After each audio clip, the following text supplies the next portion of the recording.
Yo! Bonjour, bonsoir à tous, ici Sox et bienvenue dans What the Ciné. J'espère que vous allez bien, j'espère que vous avez passé un bon week-end rempli de soleil, de cinéma et de tutti quanti. Bref, j'espère que vous allez bien vous poser sur votre canapé, tranquillement avec votre popcorn sucré, salé, pour profiter de l'édition spéciale 5 films de l'année 2000, incroyable, parce que vous allez prendre 25 ans dans la gueule, j'en suis vraiment désolé, mais vous serez pas les seuls à prendre 25 ans, dans la tête, car ce soir, dans le Mail Event, je suis accompagné toujours par le brave, le plus chaud, des plus chauves, aussi affûté qu'un fusil d'assaut. Et veuillez accueillir ce soir John Wick. Bonsoir John. John. Je crois que je bug. Ah bah voilà, Ça parfait. commence bien. Bonsoir. Ça y est, Mais c'est revenu. je bug aussi. Ah. Je bug aussi. Ah bah c'est donc parfait. lui, alors. Ah bah parfait. Bonsoir John. Ça commence bien. Ah bah ça commence Salut, super bien. bonsoir. Comment tu vas mon cher John? Ah, ça va bien, ça va très bien. Ah je Petit retour aux années 2000, tu vois, tu comprends, mon enfance. Oh waouh, mais qu'il est beau, qu'il est brave. J'ai l'impression que ça fait des années qu'on s'est pas vu, John. Bref, mais ce soir, Oui. tu n'auras pas que toute la lumière. Ce soir, invité spécial débarqué d'Instagram et des autres réseaux en socials en tout genre. Veuillez accueillir ce soir Julie de Plan Séquence. Bonjour Julie. Bonsoir. Bonsoir. Waouh. Oh la dose de sérieux qu'on va prendre ce soir. Comment tu vas? Comment vous allez les bandes de gens là?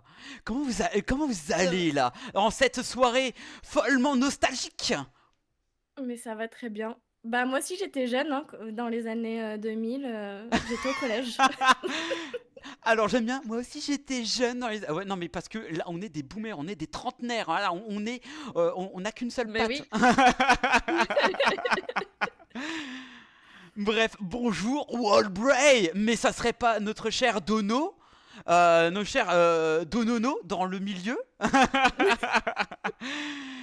J'espère que le chat va bien. Moi aussi j'étais jeune. Oh, on était tous jeunes. On était tous jeunes. Voilà. On est encore jeune, non hein? Mais oui, mais c'est pour ça que nous avons Marion dans le chat. Bonjour Marion. Salut. Comment tu vas Marion? J'étais en primaire, c'est ça exactement. Parce que ce soir, vous allez prendre une dose de nostalgie. Et c'est là, vous allez vous rendre compte que chaque acteur, vous allez vous dire waouh, mais ils étaient si jeunes. Mais c'est exactement ça dans chaque film. Voilà, ou principalement. Voilà. Certains avaient des cheveux avant. Oui. Oui, mais effectivement, est-ce que c'est un message que tu essayes de nous dire là ouais, non, mais ça fait plaisir, ça fait vraiment plaisir. En flasque et en os. Oh non, mais. Non, mais on le prend bien, hein. J'espère que tu l'as pris bien, John, hein, parce que bon. Oui, mais moi, Moi, ouais, j'ai des joueurs, regarde. Bah Qu'est-ce que vous voyez pas des poils là? Alors, moi j'ai des poils, mais j'ai des poils, c'est tout. Voilà. Marion, la plus jeune de tous. Oui, on Oui, appelle oui, ça bah, le déni. On appelle ça le déni. Voilà. Bref. Alors, avant de commencer, messieurs, dames, bon, vous connaissez un peu votre duo préféré de charlatans, de prince charmant, pardon, alias John et Ferox, ici présent. Mais, évidemment, pour la première spéciale, notre invité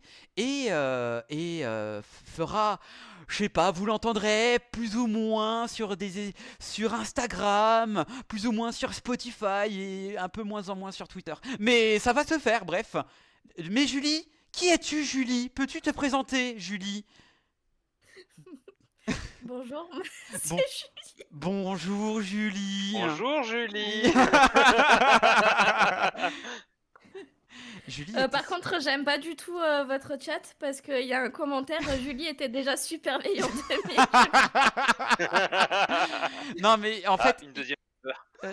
Non, mais en fait, Monsieur Donono, pour les intimes, disait, en fait, il a des problèmes avec de texte en voulant mettre jeune, il a mis vieille. C'était juste à côté. Il a des grosses Mm. patounes. Voilà.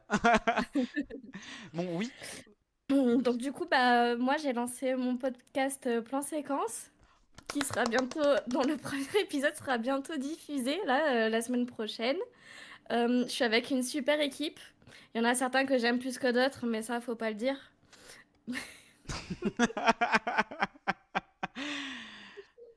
Mais voilà, par exemple, Donovan, voilà, t'es viré. Voilà. Avec des cœurs. Tu es viné avec des cœurs. Désolé.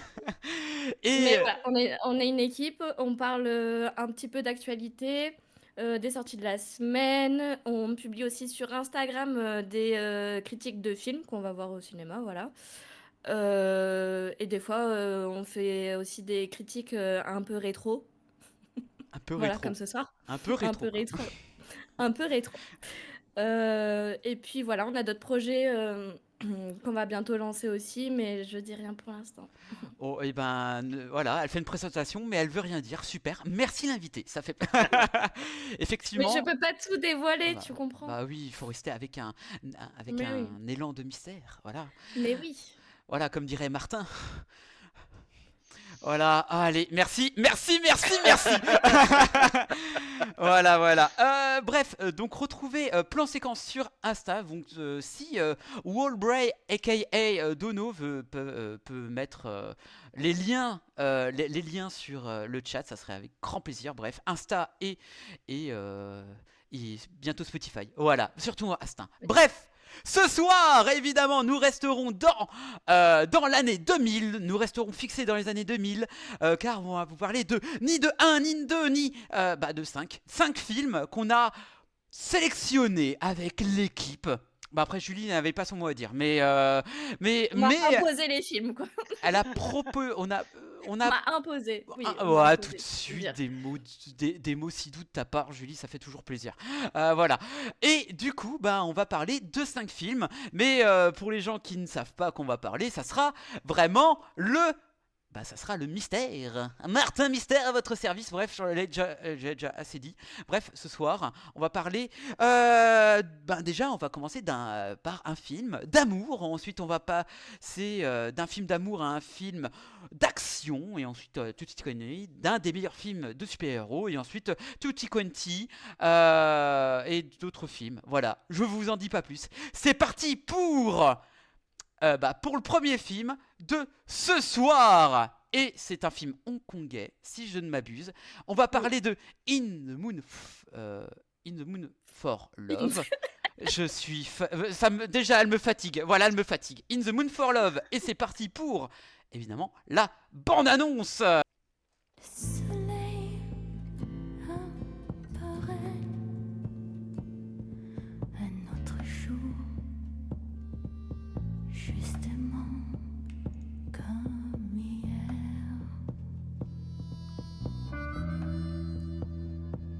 Des sourires d'un poupée,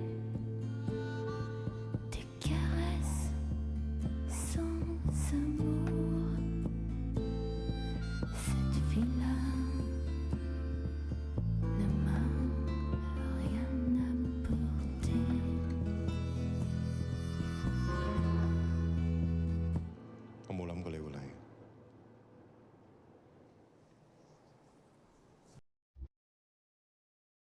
Ah.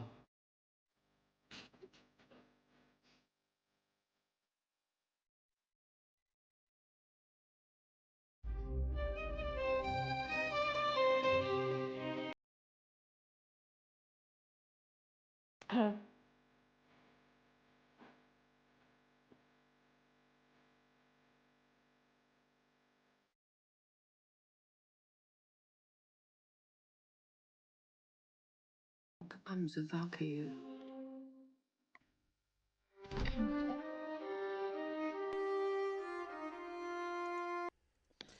Ah, alors le synopsis, j'espère que ça va pas trop bugger, mine de rien. Voilà. Alors, ah mince, j'étais sur la page de plan séquence. Ah, c'est pas grave. Alors, Hong Kong, 1962.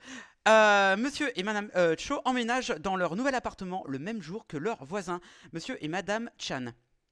Sans comprendre comment cela a commencé, Cho Mo-won et Chon Li-zen apprennent que leurs époux respectifs ont une liaison. Cette découverte les choque mais les rapproche. Alors, on l'a découvert il y a 3 jours avec Mrs. Julie. Julie, qu'est-ce que tu en as pensé de In the Mood for Love? J'ai adoré. Merci, c'était la fin. Mais par contre, moi, il y a juste un petit détail sur le synopsis. Quand ils disent que... Bon, je sais pas si c'est du spoil. Est-ce qu'on peut spoiler des films qui ont 25 ans, tu vois? On va essayer de faire sans spoil. On va essayer de faire sans spoil et si Bah, il y a un... alors, je suis pas hyper d'accord sur le fait que le mari et la femme ont une liaison parce que... Ah, on va dire, on va dire ça comme ça. Mais vas-y, parle-en. Moi, je suis assez d'accord, mais c'est pas de la liaison qu'on, voilà, c'est une liaison, mais pas comme les autres. Moi, je le vois comme ça. Oui, mais parce que déjà, on voit pas le mari et la femme. Mhm. Donc pour moi, ils ont...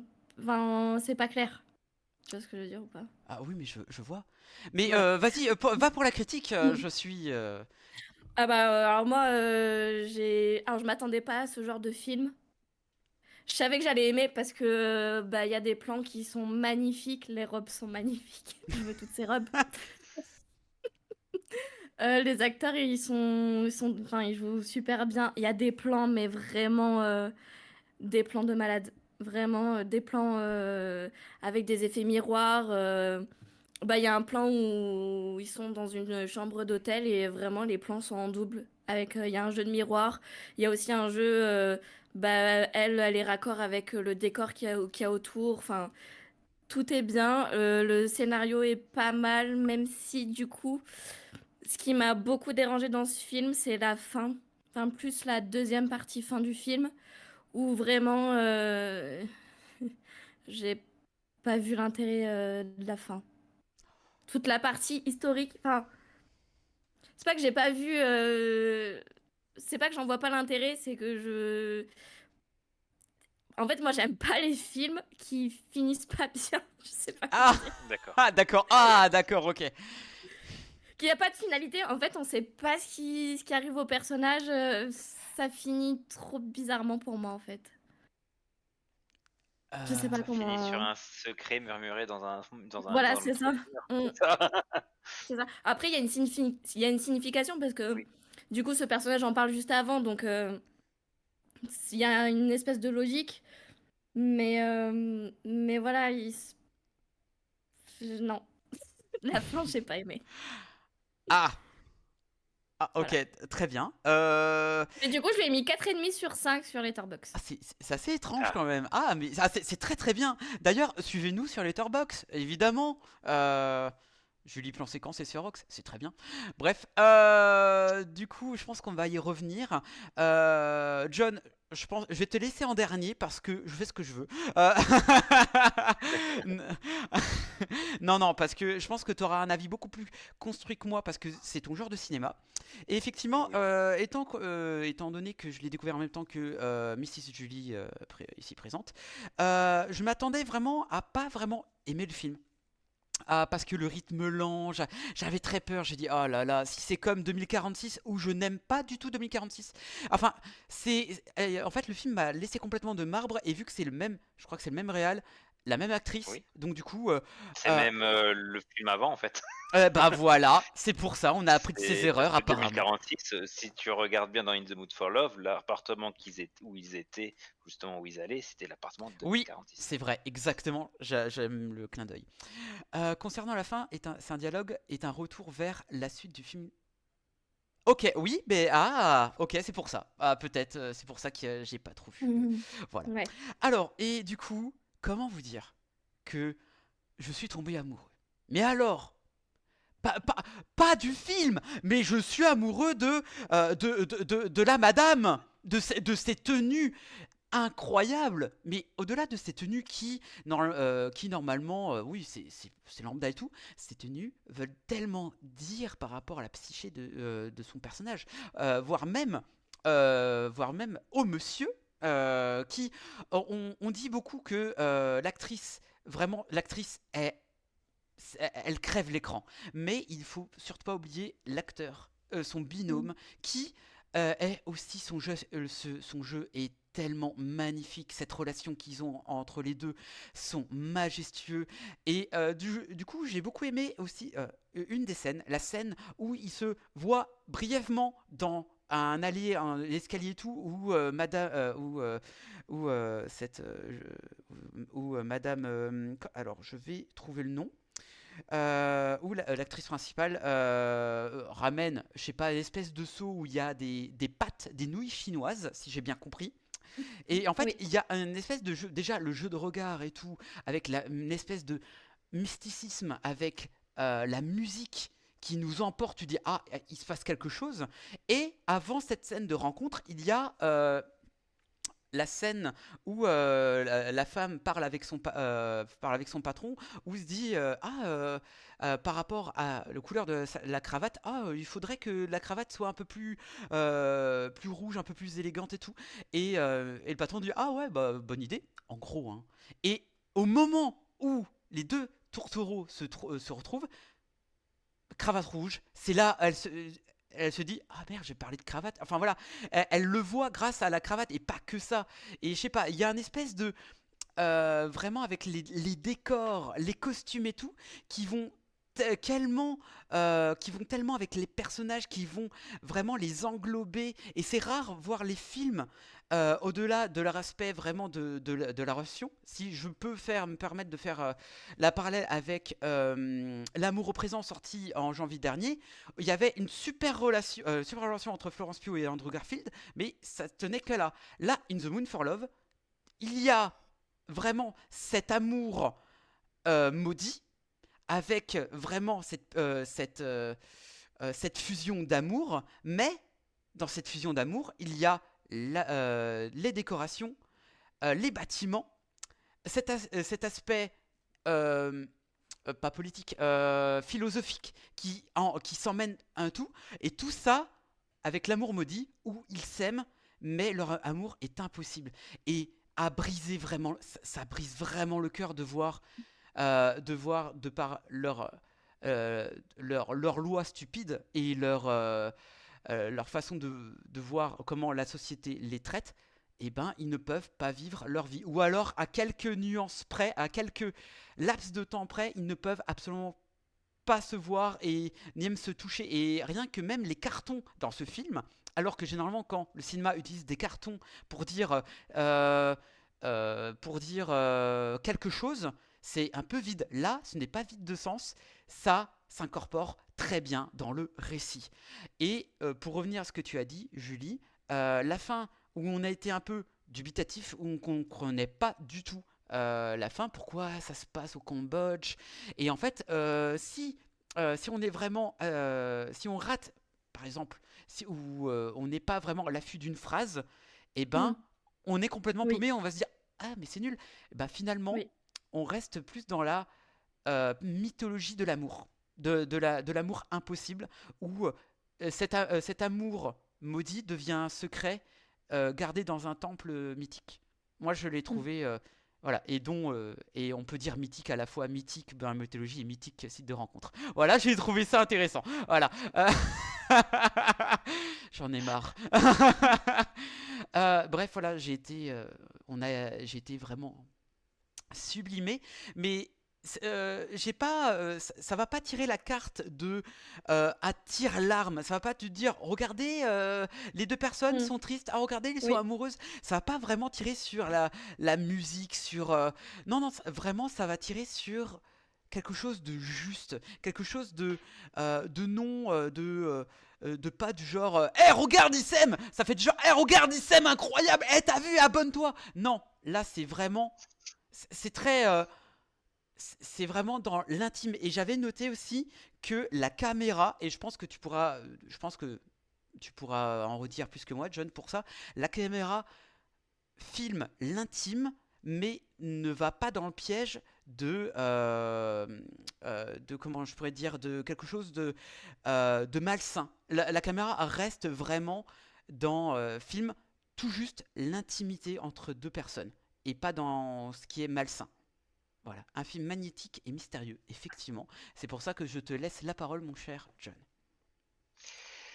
Alors bon ben voilà, c'est pas pour rien que j'avais proposé qu'on parle de ce film de Wong Kar-wai justement sorti en 2000.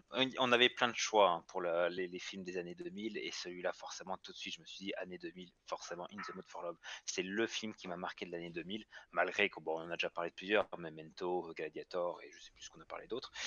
Mais voilà, l'année 2000 est une grande année, mais visuellement, cinématographiquement, au niveau de la photo, il y a un film qui reste encore aujourd'hui culte en fait pour moi, c'est In the Mood for Love. Et en fait, c'est marrant parce que tu dis, bah, en fait, comment ça a été filmé, donc ces plans, c'est qui restent en fait, mais en fait, c'est parce que ça a été filmé aussi bien, donc ça a embelli le corps et ça a créé du sublime en fait. Et c'est l'image du sublime, du luxe en fait, c'est presque ça. Et aujourd'hui encore, on a encore beaucoup cette imagerie utilisée par exemple pour les pubs de parfums de luxe, ou voilà, donc avec ces mouvements très ralentis, des corps filmés Mm. très dans la longueur, avec justement une musique douce à côté. Et en fait, c'est ça. Le film entier, c'est ça. C'est ce style-là. Et c'est fait, bah voilà, Wong Kar-wai, pardon, désolé, le fait avec brio. Et en fait, là où tu me dis, oh, j'ai un peu plus de mal avec 2046, mais 2046, en fait, c'est vrai qu'un un défaut pour ceux qui le voient pour la première fois, en fait, c'est que, pareil, autant celui-là, si on loupe quelques petits détails, le 2046 a quand même beaucoup plus de texte écrit que celui-là, que In the Mood for Love, qui explique certaines choses. En plus, vu qu'il y a plusieurs temporalités, qu'il y a aussi le monde réel plus le monde du roman que le personnage a écrit, en fait, c'est très difficile à suivre. Alors que In the Mood for Love, voilà, il y a une seule temporalité et en plus, bah, juste une romance, enfin une histoire seulement par rapport à sa vie, ce qui va être du coup mieux travaillé après dans 2046. Mais du coup, c'est beaucoup plus simple à apprécier In the Mood for Love au niveau justement du scénario.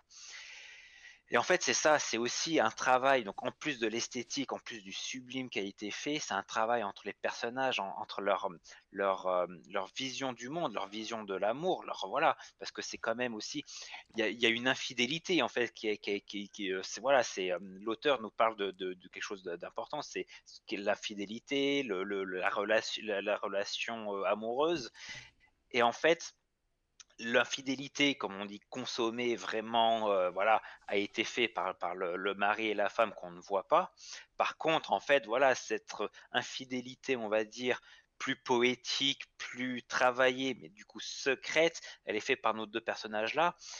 Et, euh, et en fait, je trouve que ce contraste d'essayer qu'ils romancent, de vivre en fait leur romance à eux, dans manière de jouer la romance qu'aurait pu vivre leur femme, alors enfin leur conjoint, je trouve ça déjà extrêmement beau, extrêmement bien réfléchi, bien travaillé. Et en fait, on sent aussi que bah, c'est une souffrance. Ils ont vécu une trahison, voilà, ils le comprennent. Mais en même temps, bah, ça peut aller plus loin. Il y a autre chose en plus parce qu'ils découvrent aussi quelque chose d'autre avec une personne qui finalement peut-être leur correspond mieux. Mais en fait, c'est ça, et c'est tout ce jeu-là d'émotion qu'il y a entre les deux personnages, de recherche, voilà, entre chacun de ce qu'ils aimeraient en fait, mais qu'ils ne peuvent pas avouer. Et pour finir justement avec ce final, bah justement, il peut tellement pas l'avouer qu'il est obligé, mais il est obligé de l'extérioriser. Sa manière de l'extérioriser, c'est justement d'aller le dire dans ce fameux trou, voilà. Et d'ailleurs, 2046 commence comme ça. Et je trouve ça incroyable, je trouve ça vraiment beau. Et voilà, moi, ce film m'a vraiment marqué et cette musique, voilà, Oh. Mmh.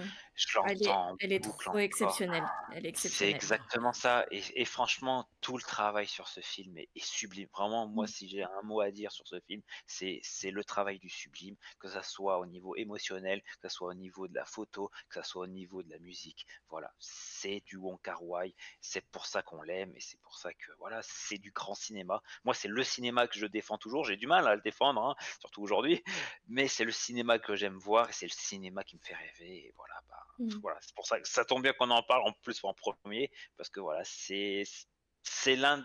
Voilà, je l'ai connu quand même dans le tard. Moi, je l'ai pas connu dans les années 2000, enfin dans l'année 2000. Je l'ai connu un peu plus tard. Mais voilà, et à côté, dans le chat, on a une Marion qui en est complètement dingue. Voilà, je crois que 2046, ça doit être son film préféré avec In the Mood for Love, son deuxième film préféré. Et en fait, je comprends pourquoi, parce que c'est du cinéma comme on n'en fait que très rarement et qui est vraiment unique en fait. Et qu'on retrouve et qui nous reste en fait, qui reste dans la culture, qui nous reste autour de nous, qu'on voit très souvent mais sans savoir le décrire. Et ben voilà, là on peut le décrire, c'est In the Mood for Love. Et pour ceux qui ne l'ont pas vu, bah, je peux que le conseiller. Voilà. Et je sais même pas combien de fois on a fait arrêt sur combien de fois on a fait arrêt sur image parce que je sais pas, parce que les décors, on se disait mais on essayait d'analyser des scènes et on se disait mais non mais attends là la musique là et en fait il est tellement beau ce film.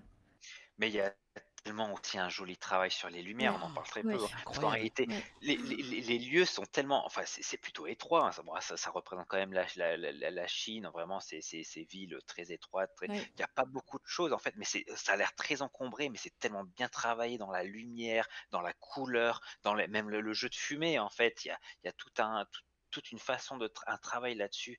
Mais franchement, c'est sublime. Et pour moi, c'est du très grand cinéma. Voilà. Mais là, j'avoue, mais c'est très rare, je trouve. Adam Marion, je les ai vus une dizaine de fois et je m'en lasse jamais. Mais ouais, mais c'est Ah fou oui, de, c'est sûr. c'est fou de se dire que l'alchimie des acteurs, et surtout Alors, si je me trompe pas, Maggie Cheng est incroyable. J'ai tombé. Même Julie, elle dit ah bah vas-y Ah bah moi aussi je suis amoureuse. ah bah voilà c'est Je veux ses robes et je veux elle aussi quoi. et franchement c'est une des actrices qui a le mieux vieilli. Je vois mais elle a un charme. Cette actrice est C'est vrai, elle a quel âge intemporelle. maintenant, Elle du a coup? une cinquantaine, je crois. D'accord. Elle a 60 ans. What the fuck. Oh la mamie. Euh, Bref, En même temps, le film date enfin à 25 ans, donc elle a fait 35 ans. Oh mon dieu. Enfin, bref. Mais vraiment, il y a aussi, si je dois encore parler encore avant de parler de Snatch avant, mais vraiment, peut-être, il y a une scène, non, plusieurs scènes, mais il y en a une, c'est con, mais les gens cinéphiles qui ne sont pas cinéphiles comme nous, on va pas le voir, et c'est que, oui, effectivement, l'actrice Maggie qui a énormément de robes et franchement ça y va super bien, mais à un moment donné où elle sent que bah, sa façon, son amour, enfin qu'elle aimerait vivre, elle est vraiment, euh, c'est- elle est vraiment en déprime et sa robe, c'est une des seules robes dans le film où elle n'a pas de couleur. C'est vraiment, pourquoi le code oui. couleur est hyper important dans ce film. Enfin, Mm. moi je Mm. vois ça. Et il y a vraiment aussi une image où elle est en train de discuter avec merde, je sais plus comment il s'appelle, Tony Lang, l'acteur. Et ben ils sont juste, mais dans la même pièce, à miroir interposé, mais ils sont juste, enfin, mais vraiment. J'adore quand il y a des jeux de miroir comme ça. Mais ce n'est pas qu'un effet de style. C'est vraiment une représentation où ils sont peut-être dans la même pièce, mais Mm.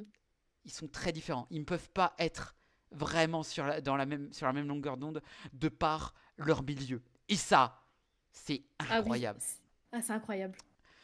Alors, Bray Wyatt nous dit, pardon, World Bray, elle a un vrai magnétisme. Elle fait le film entier. Ah non, ouais, oui, mais magnétisme. Un amour Oui. magnétique. Mais c'est un truc de fou.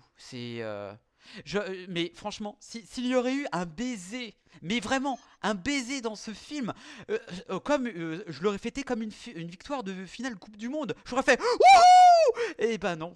Bah, en fait, non, moi je suis plutôt contente qu'il n'y ait pas justement ce genre de rapprochement. Je trouve que ça rajoute beaucoup plus de charme au film.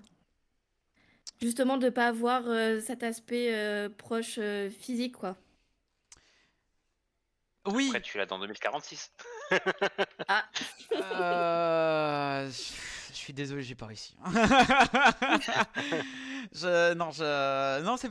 J'aime plutôt être le côté frustration que plutôt futuriste réaliste. Donc du coup voilà, c'est tout.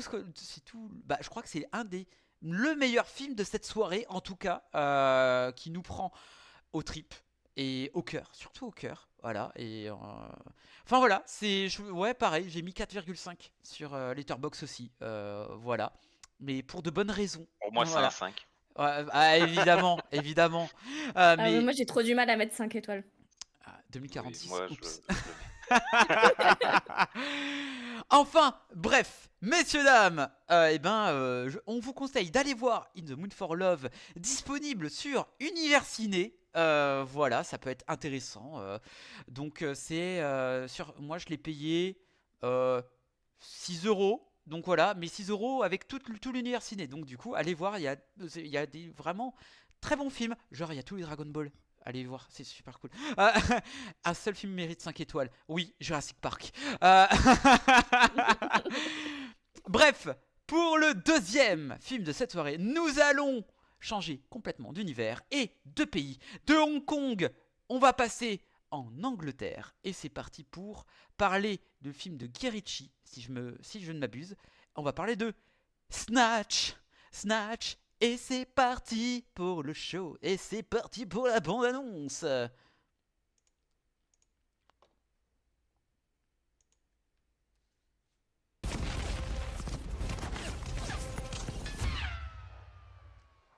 maintenant, place à la fureur!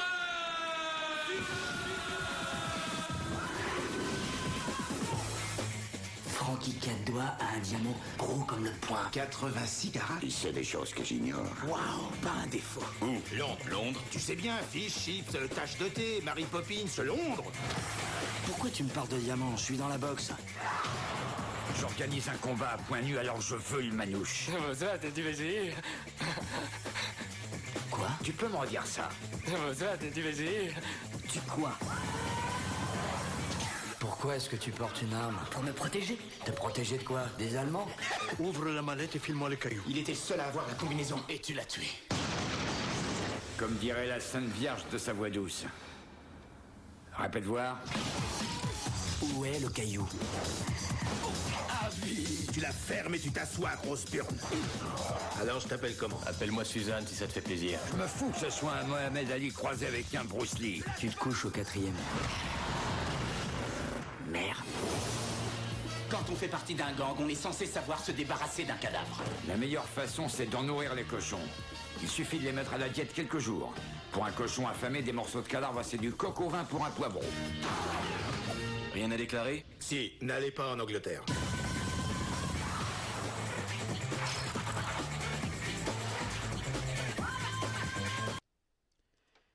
Hop, alors, hop, c'est parti. Eh ben, Snatch, waouh, ça change complètement, c'est un truc de fou. Alors, Frankie vient de voler un énorme diamant qu'il doit livrer à Avey, un mafieux new-yorkais. En chemin, il fait l'escalade à Londres, où il laisse convaincre par Boris de parier sur un combat de boxe clandestin.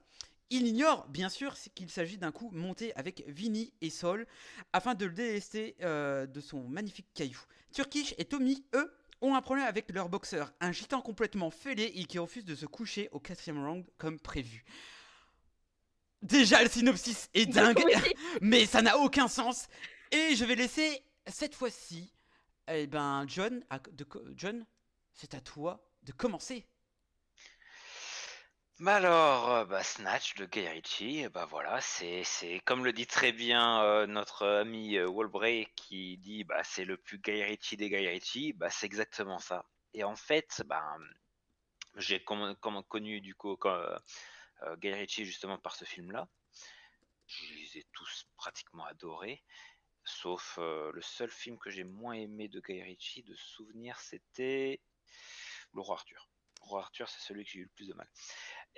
Mais sinon, vraiment, j'ai adoré tous les Guy Ritchie.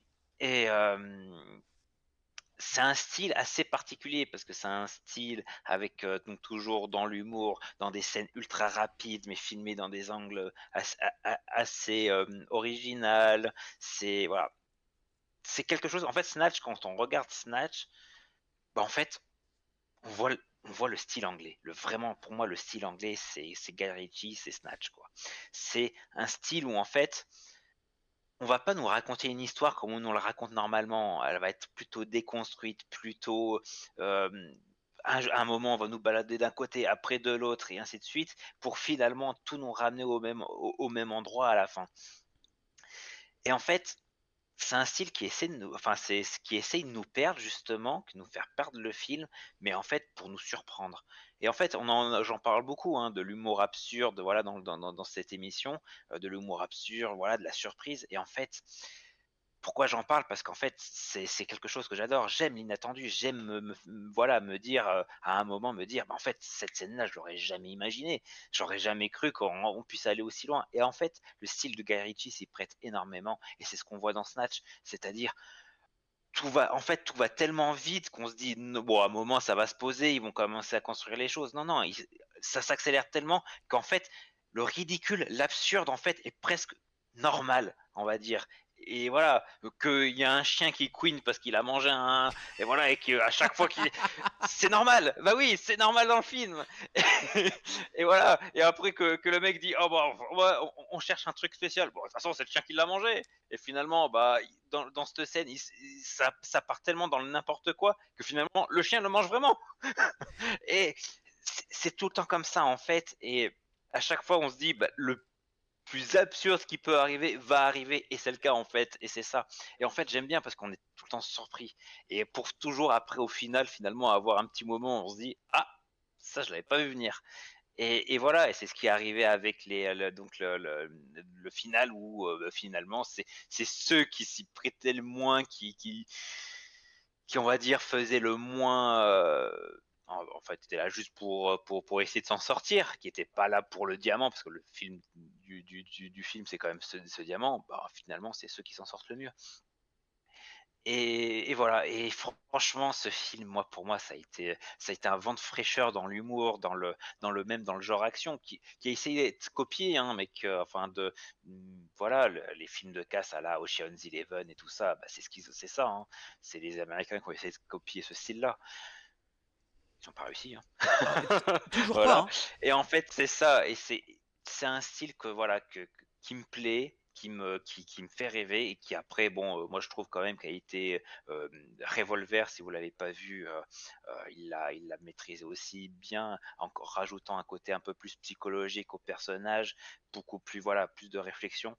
Mais dans tous ces films, en fait, voilà, il rajoute quelque chose, et Snatch, vraiment, ça a été le premier, là, avec le côté vraiment loufoque, rapide, euh, et surtout ses prises de vue, en fait, c'est ça, ses angles de vue, c'est du beau travail, c'est du voilà, c'est autant on avait du sublime tout à l'heure, voilà, je disais que on pouvait nous filmer réellement le sublime.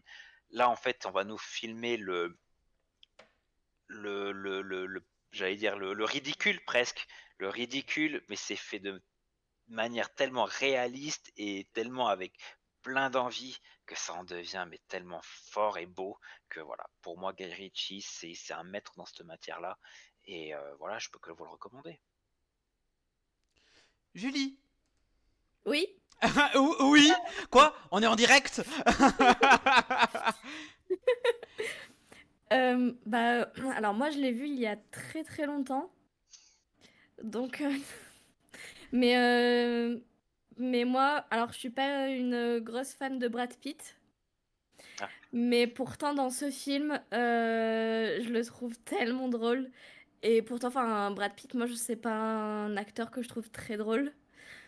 Mais là, vraiment, je trouve qu'il porte le film. Enfin, il porte un peu tous le film, mais vraiment, lui, c'est vraiment le personnage que je retiens du film, quoi.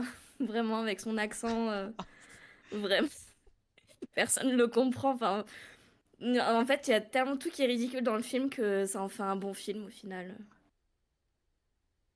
Voilà. À Me- toi, Mathieu. Merci. Tu sais, c'est pas une balle au prisonnier. Hein. Oui, non, alors je comprends. Bon, après, en même temps, il faut dire que John, passer après la critique de John, c'est compliqué. On comprend. Bah, j'ai pas Voilà. le niveau là. Ah là, ouais, J'ai bah pas le écoute. niveau. Non, mais c'est notre Denver à nous, voilà. Pour répondre à Bray, notre cher Donono, pour moi, peut-être, j'ai un film en tête qui fait peut-être plus anglais, mais pas dans le même style. Il y a les Monty Python, Oui. qui fait très anglais, qui fait vraiment très très Oui. anglais, et l'humour est... Good Morning England aussi. Oui, mais Oui, complètement. oui. Ah bah oui, voilà. Bref, même la Dame de Fer ou enfin bref. Mais oui, Snatch, voilà. Alors pour moi, à contrario des messieurs là en haut que vous voyez là, voilà. Eh bien, pour ma part, moi j'ai connu le cinéma de Guy Ritchie avec deux films. Et il s'agit des deux films avec Robert Downey Jr., alias Sherlock Holmes. Alors, et là, d'où le style Sherlock Holmes. Pourquoi? Parce que, bon, déjà, Sherlock Holmes, j'aime bien quand il fallait un peu, je sais pas, les indices et tout, enquêter. Et là, vraiment, il y avait un style que je connaissais un peu de Guy Ritchie avec les films. C'est genre le montage à fond des ballons, avec de l'humour et tout. Et vraiment avec comment on dirait, avec un espèce de fin de suspense à la fin, avec des surprises qui arrivent pas comme un cheveu sur la soupe, mais vraiment comme un truc que tu t'y attends pas. Et ben là, je me suis dit, putain, Snatch, mais Sherlock Holmes, ça, en fait, Snatch, c'est vraiment le Sherlock Holmes, ça a pris de Snatch et ça se voit terriblement. Alors, en dehors de ça, vraiment, c'est là où tu te dis, et quand je vous dis que là, les acteurs, on voit Jason Statham qui savait bien jouer à l'époque, qui ne fait pas que maintenant des films d'action de merde. C'est vrai. Mais voilà, je sais que Seven va dire oh mais non, et c'est un très bon. Mais oh, je fais ce que je veux. Voilà. Mais genre Benicio del Toro, incroyable. Enfin voilà, mais alors Brad Pitt qui, voilà, comme lui l'a dit, est hilarant dans ce rôle de gitan complètement déluré. Mais en dehors de ça, vraiment, il y a vraiment cet humour anglais, vraiment cet humour qui va à fond les ballons, où on y croit à ce monde. Il y a des films qui existent qui veulent faire à la fois de l'action et de l'humour, et que tellement que l'humour est gras à l'américaine que c'est un peu comme Bullet Train. Bullet Train qui, ouais, c'est sympa, mais on y croit, le monde, on n'y croit pas. Là, on y croit parce que c'est hyperement bien dosé. Et le fait que c'est un espèce de film choral d'action, c'est-à-dire qu'on va suivre différents acteurs dans différents milieux. On va avoir Benicio del Toro, on va avoir Statham, on va avoir Brad Pitt, on va avoir d'autres personnes, toujours avec 25 ans de différence quand même, voilà. Mais tout va se relier lors d'un événement de sport. Tu te dis, oh là là, mais tu vois vraiment ces espèces de coups, de coupes, de poings qui sont... on le ressent, tu vois. Genre, vous voyez les coups de poing qu'on ressent dans Dragon Ball. Là, on les ressent. Voilà, on ressent les coups, on ressent l'impact et tout. Ça, c'est ultra... c'est vachement bien. Ou l'humour, il y a une scène où il y a un espèce de russe qui va essayer d'avoir l'espèce de savoir où se trouve le MacGuffin de ce film-là. Et c'est tellement hilarant. Genre, il y a un moment cartoonesque où il envoie des balles à une personne. Et cette personne réplique, ah mais non, mais genre il est pas mort, mais putain tu vas crever, oui. Mais vraiment dans un espèce de cartoon. Mais c'est hilarant. Mais c'est tellement extraordinairement bien fait. Il joue avec le code vraiment du cartoon. Et ça, Guy Ritchie, on comprend maintenant d'où son cinéma. Après, j'ai pas vu le roi Arthur. J'ai pas vu d'autres. Je me rappelle plus trop de ces autres films qui s'il en fait, mis à part les Sherlock Holmes. Voilà. Ah, et Bray nous dit, Donono. Pour l'anecdote, dans le film, il y a Vinnie Jones, un ancien joueur de foot anglais qui était connu pour son comportement violent sur le terrain et qui, depuis 1999, est Arnaque Crime et Botanique. C'est le premier film de Guy Ritchie. D'accord, ok. Autant pour Que moi. j'ai adoré aussi. Eh ben, je n'ai pas vu, hein, désolé. Hein, mais il est vraiment bien. Bah voilà, Et le Eric Cantona français, ah ouais. Oui, et franchement, il aurait mérité de faire au moins une apparition Eric Cantona dans le film. Il aurait été parfait. Donc du coup, dans ce film, c'est là, après, quand on a 25 ans de recul, après, on voit que les acteurs qui ont pris du galon, ben on dit, putain, ah la vache, ben... Ils avaient cette fraîcheur, ils avaient quelque chose d'une palette qu'on ne voit plus maintenant, et on voit vraiment les évolutions. Brad Pitt, bon, à la rigueur, même si c'est un connard au fond, là, il savait bien jouer de l'humour, mais de l'humour assez absurde, hein, qu'on dit, ouais, mais Bullet Train, ça n'a rien à voir. Snatch. Là, faut pas oublier que le rôle de Brad Pitt ici, c'est 1 an après Fight Club, donc on comprend aussi ce style un peu de mais c'est bagarreur. ça. Voilà. C'est pour ça que je me suis dit, putain, mais ça fait vraiment penser à Fight Club. Oui. Enfin, c'est vrai. c'est quelque chose d'assez. J'ai dit, mais il y a une cohérence, ils l'ont choisi pour ça. Je savais pas trop. Et donc, du coup, voilà, c'était hyper bien fait. Qu'est-ce que je peux dire d'autre, mis à part tout le bien fait, et que je pense que je vais mettre un petit 4 étoiles sur Letterboxd. D'ailleurs, suivez-nous sur Letterboxd, voilà. On n'a jamais fait assez de pub, voilà. Et d'ailleurs, abonnez-vous à What the Ciné. Voilà. Tant qu'on est dans la pub, voilà. Tu fais ce que tu veux, c'est ton émission. Voilà, je fais ce que je veux. Exactement, j'aime bien quand tu me dis ça, Julie. Oui, ça va pas durer, t'inquiète pas. Eh bah super, ça fait plaisir. Bref, du coup, je pense qu'on a fait le tour. Est-ce que vous voulez dire quelque chose, peut-être quelque chose à dire sur le chien? On adore le chien. Ouf. Merci. Non, c'est plutôt comment il queen. Oui. Voilà, c'était le moment ouf. Donc merci beaucoup. Tu vas pouvoir clipper ça. Vous pouvez clipper si vous voulez, avec grand plaisir. Bref, merci Julie d'avoir clippé ça. Voilà. Quand tu veux. Super, merci beaucoup. Bref, messieurs, dames, on a été très vite dans un film qui va à fond la caisse. Maintenant, on va aller du côté outre-Atlantique. On va aller côté des États-Unis avec le plus beau des chauves. Non, ce n'est pas Jason Statham, voyons. Je vous parle de... Je crois que c'était moi. Mince. Calme ton melon. Putain, il y a Miss Pastèque et Monsieur Melon à côté, c'est génial. Bref, maintenant, on va aller du côté des super-héros des plus intimes. On va vous parler d'Incassable, le film de Night Shyamalan. Comment redis Night Incassable. Bref, c'est parti pour la bande-annonce.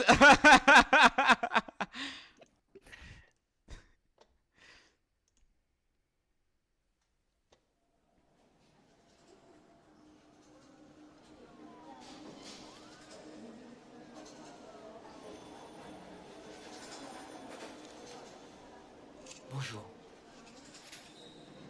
Vous êtes dans la salle des urgences de l'hôpital de Philadelphie. Je vais vous poser quelques questions. Où étiez-vous assis dans le train? Côté fenêtre. Dans la voiture voyageur? Hey.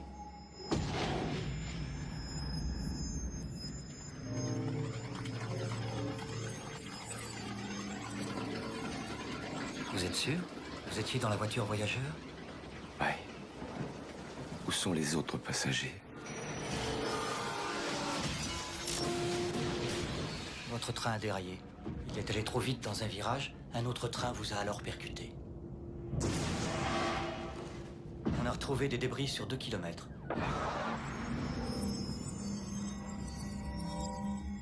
Pourquoi vous me regardez comme ça? Je vous regarde comme ça pour 2 raisons. La première, c'est parce qu'apparemment vous êtes le seul survivant de cet accident. Et la deuxième, c'est parce que vous n'avez aucune égratignure. Je sais ce que vous pensez. Vous cherchez une explication à tout ça. Ce qui est sûr, c'est que 131 personnes sont mortes pour que vous puissiez comprendre enfin quelle était votre destinée. Êtes-vous prêt à entendre la vérité?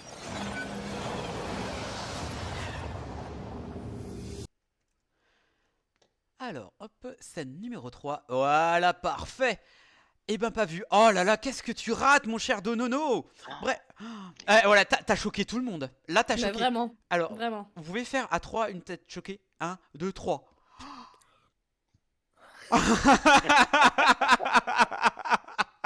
Merci. Tu dis même pas pourquoi, en plus, sinon on fait tête de choqué. Tu me dis de faire une tête, on fait une tête. Mais parce que quoi, vraiment. Donono, il a pas vu. Voilà. Ok. Voilà. La déception sur la tête de Julie. Ok, super. Non, mais je vais être viré. C'est sûr. Alors, le synopsis, évidemment. David Dunn, simple agent de sécurité, survit miraculeusement à un accident de train. Elijah Prince, spécialiste de bande dessinée de super-héros, est convaincu que Dunn est une personne exceptionnelle. Comme le sont les super-héros, arrivera-t-il à le convaincre du sérieux de son intuition et de la situation? Alors, je vais commencer parce que ça fait longtemps que j'ai pas commencé en premier. Ouhouhou. Bref, alors déjà, je tiens à signaler que j'avais déjà vu le film sur un ordinateur en 360p dans un train. Ah, j'étais fin heureux. Voilà, c'était il y a plus de 10 ans, voilà. Et j'avais des cheveux à l'époque, hein, comme quoi il n'y avait pas que Jason Statham. ou Bruce Lee. Mais Bruce Lee, Oui, Bruce Bruce Willis. Lee. Ah, putain, c'est terrible. Et Bruce Lee avait des cheveux aussi. Hein. voilà. C'est pas faux. Mais comme quoi, il n'y a mieux vaut tard que jamais, ma chère Marion. Et du coup, j'avais plutôt bien aimé, même. Enfin, c'était pas incroyable. Et là, je l'ai revu pour les bienfaits de cette émission podcast. Et du coup, waouh, mais quelle claque! Dites-vous qu'Incassable, c'est comme un bon vin. Plus il est vieux, plus il est incroyable. Et il est vraiment. Et en fait, pourquoi? C'est parce que déjà, tu vois vraiment déjà le prime de deux acteurs. De deux acteurs, Bruce Willis et Samuel L. Jackson.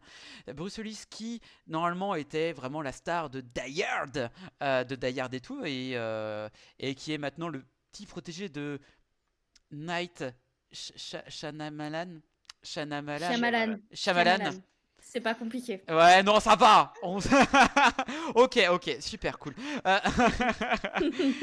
Et du coup, en fait, de faire ce film dans l'intime, de pas être un espèce de film à la super-héros comme fait Marvel après coup, avant que la grosse machine Disney Marvel arrive, et ben, ça rajoute vraiment quelque chose de fulgurant et de très vrai, mais vraiment si un véritable héros qui découvre ses pouvoirs à l'âge qui a l'acteur dans le film, et ben vraiment ça va pas se faire du genre vas-y devant les caméras, ça va se faire vraiment dans l'intime, et parce que il sait vraiment pas si c'est vrai, si vraiment sa situation est vraie. Voilà, c'est pour ça que il est complètement déstabilisé. Il est vraiment, pour lui, il est juste un simple agent de sécurité qui, c'est vraiment le dernier survivant d'un accident de train. Et il y a une scène où on le voit dans la bande-annonce où il va quitter l'hôpital, où il va quitter l'hôpital, et tout le monde le regarde d'un air complètement ahuri. Il a rien, mais vous êtes sûr que il faisait partie de ce trajet, et avec toute la culpabilité de ressortir vivant alors que c'est juste un mec lambda ou où il a des problèmes de couple, où il s'entend pas supérieurement bien avec, aussi avec sa famille, enfin son restant de famille, on va dire ça comme ça. Et ce qui est aussi de la force de ce film, c'est que le film de super-héros, on le dit que très peu dans le film. C'est plus un film familial de reconstruction, en fait. Et en delà de ça, de construction du héros et d'un anti-héros. Et du fait que je vous parle beaucoup de Bruce Willis, mais aussi de Samuel L. Jackson, où l'intro de ce film est à glacer le sang. Mais vraiment, où on voit vraiment les premiers pas, les premiers souffles de Samuel L. Jackson, ou une des plus beaux jours de votre vie, comme dirait bon nombre de personnes, c'est la naissance d'un bébé. Et là, du fait que ce jour merveilleux devient le pire de votre vie. Cette sensation du genre, il nous faut un médecin vite, le bébé, c'est comme si, c'est comme si il est né handicapé, mais dès qu'il a sorti du ventre, c'est incroyable. C'est fou, mais vraiment. Et vraiment ce genre de film complémentaire entre Bruce Willis et Samuel L. Jackson, où ils se mettent sur un pied d'égalité malgré leurs grandes différences, où on a vraiment de l'empathie plus pour Samuel L. Jackson parce que c'est un écorché de la vie, c'est quelqu'un qui, malgré tout, a quand même réussi à vivre de sa passion, malgré qu'il soit un peu bizarre, mais ça c'est sûr, après tout ce qui s'est passé, et que ils vont se lier d'amitié, et que et cette amitié va être, on va dire, brisée. Et tout est brisé dans ce film. Tous les codes. Tous les codes d'une relation, tous les codes du super-héros, et vraiment la fin casse cette relation. Mais bon, bref, je ne vais pas trop m'étendre. Qui veut prendre la main avant que je dise tout mon amour pour ce film? Je laisse la place à John. Oh, Je suis gentille. oh. Hello, Erenia. Bonjour à toi. Alors, Incassable, c'est du Night Shyamalan, hein, je vais pas continuer, enfin si, dans l'émission, j'arrête pas de donner mon amour de ce réalisateur. Je crois que le seul que je n'ai pas vu du réalisateur, c'était un que tu n'avais pas aimé d'ailleurs, Spherox, que tu avais vu, c'était dans une plage. Ah, Hold, c'est de la merde. Hold, ah oui, voilà, moi je l'ai pas vu. Donc c'est le seul que j'ai pas vu. Mais on avait déjà reparlé de Knock at the Cabin aussi. C'était sympathique. Plein d'autres films. Et voilà. Et bon, moi forcément, Shyamalan, je l'ai connu avec le Sixième Sens, hein, qui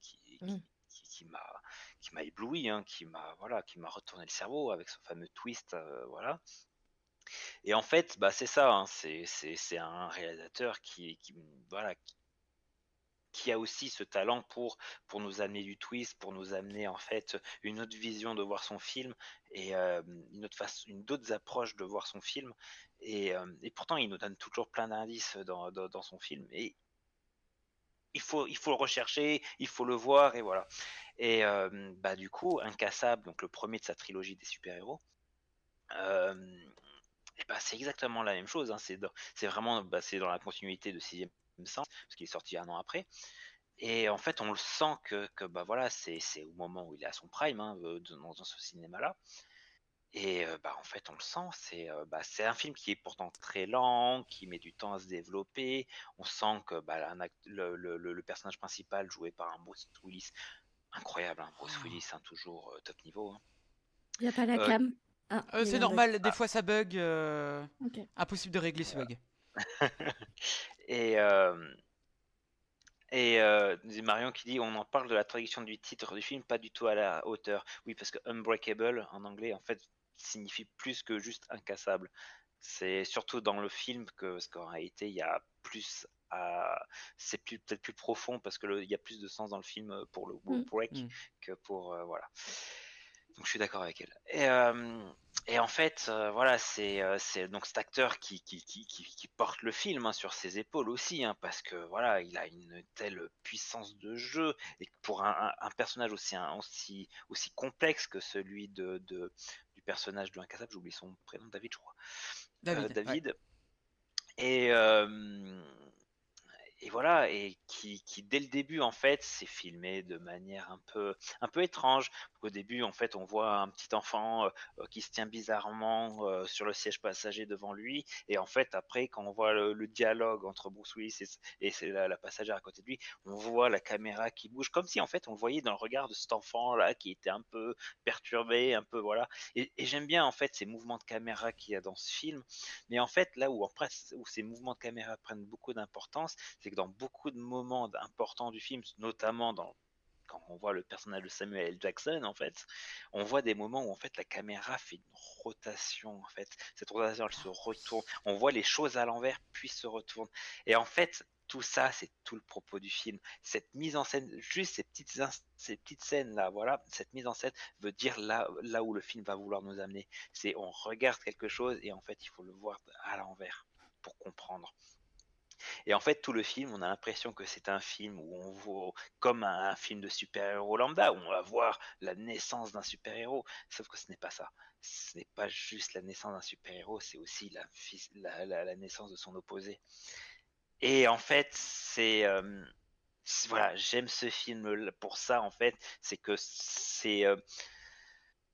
ça va nous amener en fait à un endroit où les films de super-héros aujourd'hui, c'est que de l'action, c'est du Marvel, quoi.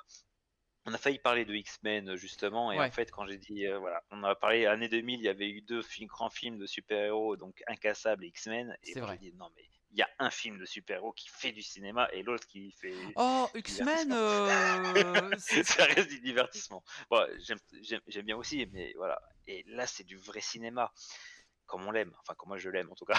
Je peux pas parler pour tout le monde. Mais et en fait c'est ça, c'est parce qu'en fait il y a vraiment notre propos. Même si on n'est pas au courant que c'est un film de super-héros, en fait ce film est déjà est très bien, même si on n'est pas fan de ce genre-là, voilà. Mais parce qu'en fait il apporte quelque chose en plus. Et ce quelque chose en plus, c'est cette vision de Shyamalan de construire ses personnages, de construire une histoire lentement, mais qui est de nous l'amener, et avec ce petit retournement, ce twist en fait qui va nous éblouir et nous dire ah oui en fait c'est plus qu'un film lambda, et ça nous marque quand on arrive à la fin, ça nous marque. Même aussi la relation qu'il a avec sa femme, avec son fils. Je trouve qu'en fait ça, même si ça prend un peu dans la longueur, malheureusement il y a quand même quelques petites longueurs dans ce film, je trouve que ça évolue quand même assez bien, et que en fait ça nous va vraiment nous chercher au tripes pour que en fait on aime tellement ce personnage qu'à la fin on est pris d'émotion par les regrets et la haine qu'il peut avoir à la fin en fait quand il comprend tout. Et voilà, c'est le but qui a été recherché dans ce film. Il arrive à nous y amener. Et moi, comme je dis, bah voilà, c'est du très grand travail de réalisateur. Et voilà, pour ça, allez le voir si vous l'avez pas vu. Julie. Non, moi je peux pas passer après. Mais, mais on a besoin d'une personne pour finir avec. Oui. On a besoin de ton élégance, on a besoin de ta Non, mais bien critique. sûr. Non, mais, Ah, oui, voilà. bien sûr. Non, alors moi, encore une fois, je l'ai vu il y a très très longtemps. Je l'ai vu il y a très très longtemps. Mais après, moi, je suis assez fan du réalisateur, donc voilà. Enfin, surtout à cette période-là, le Sixième Sens, Incassable. Après les derniers films, je les ai pas vus parce qu'il y avait pas de très bons avis, donc voilà. Knock at the Cabin finalement était étonnant malgré qu'il n'avait pas des critiques Ah oui. assez mitigées. Moi je l'ai trouvé plutôt intéressant dans son propos. Il allait pas assez loin mais il était plutôt intéressant. Oui. Je crois que Sferox avait mieux aimé. Oui, j'avais bien aimé, mais la fin était. Attends, et en fait, le problème, c'est avec. On est désolé, on te coupe, hein, Julie. Mais je t'en prie. Mais aucun problème. Donc, on disait. Non, c'est vrai que Night Shyamalan, il a une malédiction avec Comment il lui. s'appelle ? Night. Night la nuit. En fait, ce réalisateur-là porte une espèce de malédiction. C'est le monsieur. Je dévoile tout à la fin. Mais j'adore. Alors oui, mais maintenant.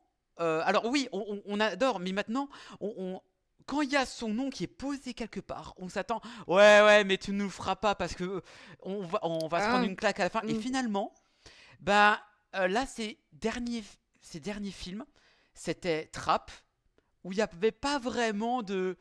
C'était un film complètement à l'opposé de ce qu'il nous avait proposé bien avant. Et ensuite, c'était Night at the Cabin, où bah il n'y avait pas de. C'était une fausse surprise. Donc là, en fait, il avait tellement été bien dans les années 2000 avec Signe, Incassable, Le Village, et je vais peut-être oublier d'autres. Enfin bref, voilà. Et c'était vraiment bien. Et là, le fait qu'il a une espèce de malédiction du genre, on s'attend à ce qu'il y ait une grosse claque à la fin, bah voilà. Non, vas-y, continue. Continue. Je sais plus ce que je disais. Tu Tu disais que tu aimes son cinéma de Shyamalan. Oui, voilà. Je l'aime bien. J'aime bien ce réalisateur. J'aime bien ce réalisateur. Après, le film, c'est pas mon style de film. Mais j'aime bien l'univers. Et justement, j'aime bien que ce soit un super-héros sans forcément être un super-héros. Comme par exemple, je suis très très fan de Marvel, des films Marvel. La fin de ces lives, c'est la fin du live, merci. Non, mais Ça dépend, il y en a des biens. Hein. Oui, il y en a des biens. Bah, bon, en ce moment, c'est pas terrible. Mais, Oui. mais justement, je trouve que c'est bien justement d'avoir un contraste à ce niveau-là. De super-héros sans que ce soit un super-héros. Voilà. D'ailleurs, en parlant de films de Marvel, l'acteur de In the Mood for Love joue dans Shang-Chi. C'est le mandarin. Dans Mais Shang-Chi. oui, mais oui, c'est. Voilà. Petite anecdote comme ça. T'allais pas dire Je le me disais- Mandalorian? Oui, je sais, oui, le mandarin, le mandalorian, c'est un peu pareil. Hein. Ah, mais oui, Ah mais. bah oui, Oh putain! mais oui. D'où En son plus, magnétisme! Ah, mais oui. Ah ouais. Waouh. Oh, On en apprend tous les jours. Eh, on va se coucher moins bête. Suivez l'émission. Abonnez-vous. N'hésitez pas à vous abonner. Qu'est-ce que je veux dire? Oui, tu parlais de. Je sais pas si vous avez prêté attention, mais la scène du train, je crois que c'est pas de ma séquence préférée, mais vraiment comment que c'est filmé.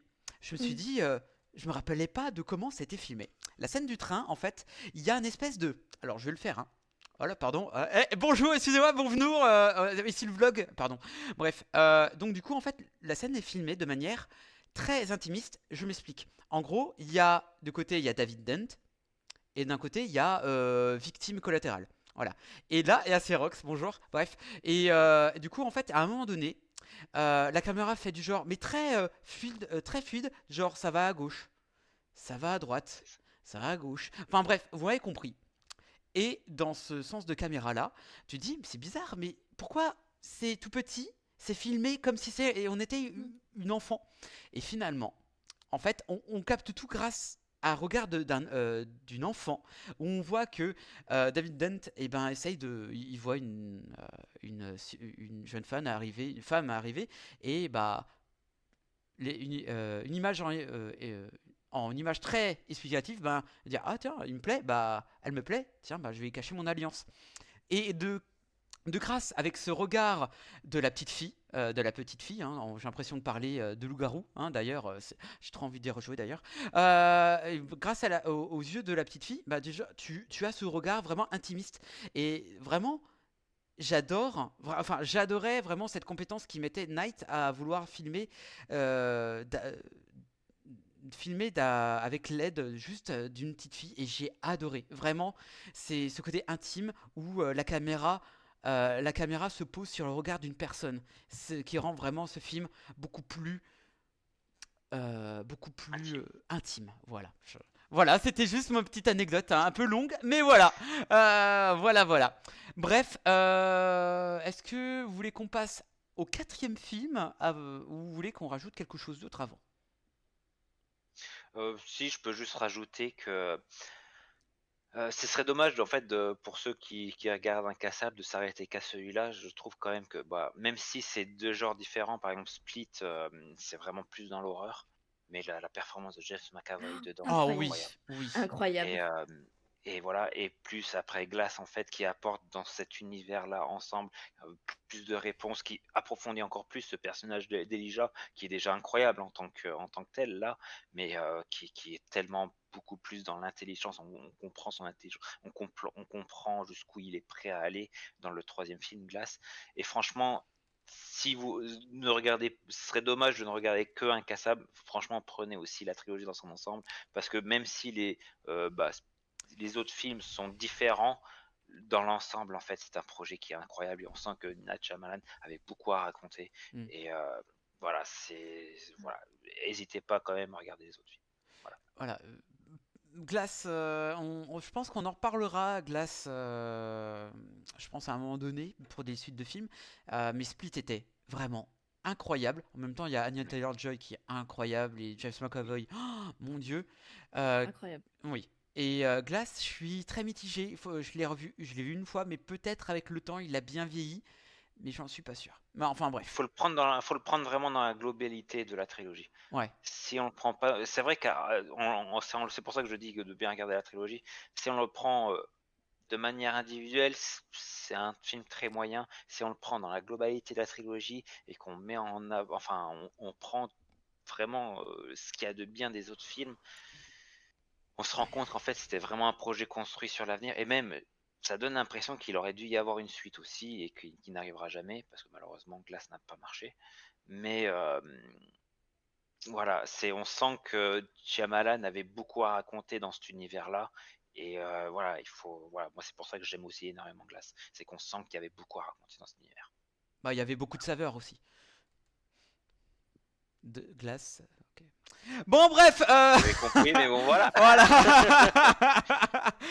Bref, messieurs, dames, on en a fini avec Incassable. Il est grand temps qu'on passe au 4e film de cette soirée. N'hésitez pas à mettre un j'aime pour mes blagues de merde et mon humour très fastidieux. Bref, c'est parti pour aller encore d'un autre univers. Et ben, on va parler d'Aniki, mon frère. Allez, c'est parti pour, évidemment, la bande-annonce, messieurs, dames. Oui. Alors, hop, et j'en suis... Ah là, voilà, parfait. Excellent, la blague. Merci. Enfin, quelqu'un qui reconnaît mon humour. Voilà. Alors, un criminel japonais, Beat Takeshi, son demi-frère Claude Maki et un arnaqueur américain, Omar Epps, prennent en charge le trafic de la drogue à Los Angeles.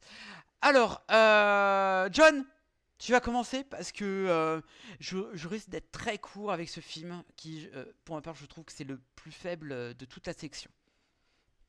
Alors, bon bah moi, je vais vous parler d'un film de Kitano, forcément. Kitano, bah, en fait, on avait hésité à la base, on devait parler de Battle Royale, parce qu'on cherchait un film japonais, et du coup, voilà, Battle J'aurais Royale aimé. aurait été très bien. Mais Battle Royale, le problème, c'est que c'est juste une adaptation, et en plus, finalement, est quand même assez moyen hein, comme film. Et je voulais tellement vous parler plus alors que Kitano est aussi dans Battle Royale, vraiment de Kitano, parce que c'est un acteur qui est pour moi incroyable, qui nous a apporté vraiment une culture japonaise dans le cinéma. Et, voilà, je voulais le mettre en avant. Moi, je l'ai découvert en fait Kitano au collège, justement, parce qu'au collège, j'ai eu la chance d'aller voir l'été de Kikujiro au cinéma.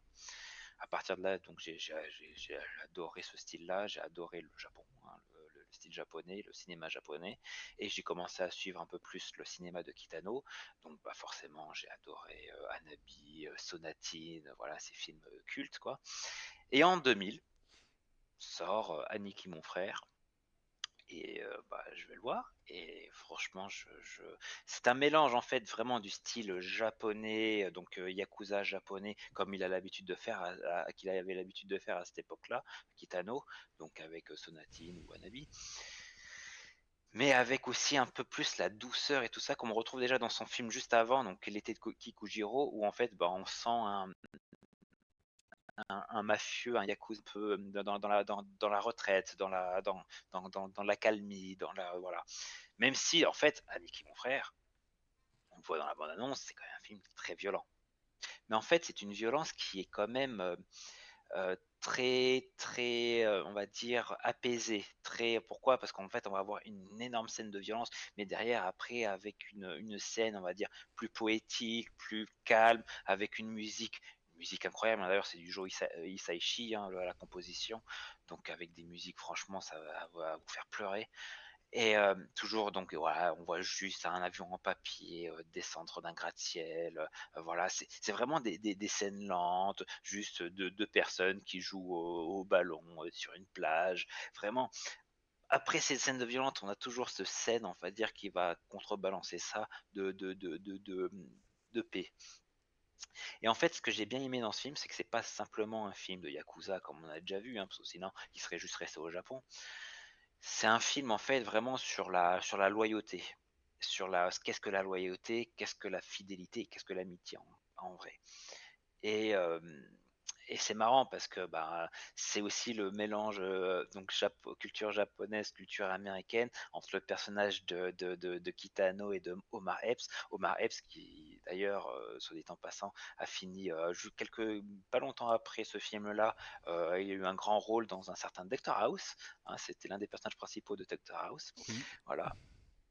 Et voilà, et en fait, ma première rencontre qu'il fait aux États-Unis, c'est Omar Epps, que ça se finit mal, et que finalement, bah, leur relation va évoluer au fil du temps. On voit qu'en fait, c'est pareil, hein, autant comme Kitano, il arrive pour voir son demi-frère, que finalement, il voit que son demi-frère, il est pareil, il est dans la drogue, enfin, dans le monde du crime, il est même embourbé dans le monde du crime, et qu'il va, lui, essayer de l'en sortir, enfin, l'en sortir le permettre de pas en mourir. Alors qu'un Omar Epps, voilà, donc le personnage de, comment il s'appelle, Donnie qui lui, en fait, on voit qu'il est un peu perdu dans ce milieu-là. Il comprend même pas, en fait, pourquoi il devait de l'argent à la base et tout ça, parce qu'il est un peu à l'extérieur de ces combines-là. Il fait des petites combines, voilà, il est arnaque touriste, hein, c'est pas un saint non plus, hein. Mais voilà, il est un peu à l'extérieur de ces combines-là. Et en fait, c'est plutôt quelqu'un qui est là pour apporter, on va dire, de l'humanité, de la paix, de la joie et vraiment ce côté un peu joueur. Et finalement que ben, un Kitano retraité, un Yakuza retraité, va finalement apprendre à apprécier avec tous ces petits jeux de paris qu'ils vont avoir à mesure. Et en fait, cette relation-là, je vais adorer l'avoir évolué. Et pareil, on voit aussi le lieutenant de Aniki qui revient du Japon pour avec lui, qui est prêt jusqu'à mourir pour lui, même si finalement ça cause finalement plus de problèmes qu'autre chose, parce que finalement c'est ça, la deuxième personne en fait qui rejoint, on va dire, le gang, est pas forcément si réellement si loyale, si bonne, et pour le clan que ça. Et en fait, c'est ça, on voit la chute du clan, mais en même temps, en fait, on voit l'avancée de cette relation entre Aniki et Donnie. Pour finir, malheureusement, bah, ça finit très mal, mais bah, le personnage d'Aniki, qui est tellement loyal envers cette amitié, envers ce qu'il a réussi à créer, qui voit en plus venir les choses à l'avant, on va essayer de l'aider à s'en sortir. Et en fait, pour ce final-là, moi, ce final, il me fait pleurer à chaque fois, hein. Quand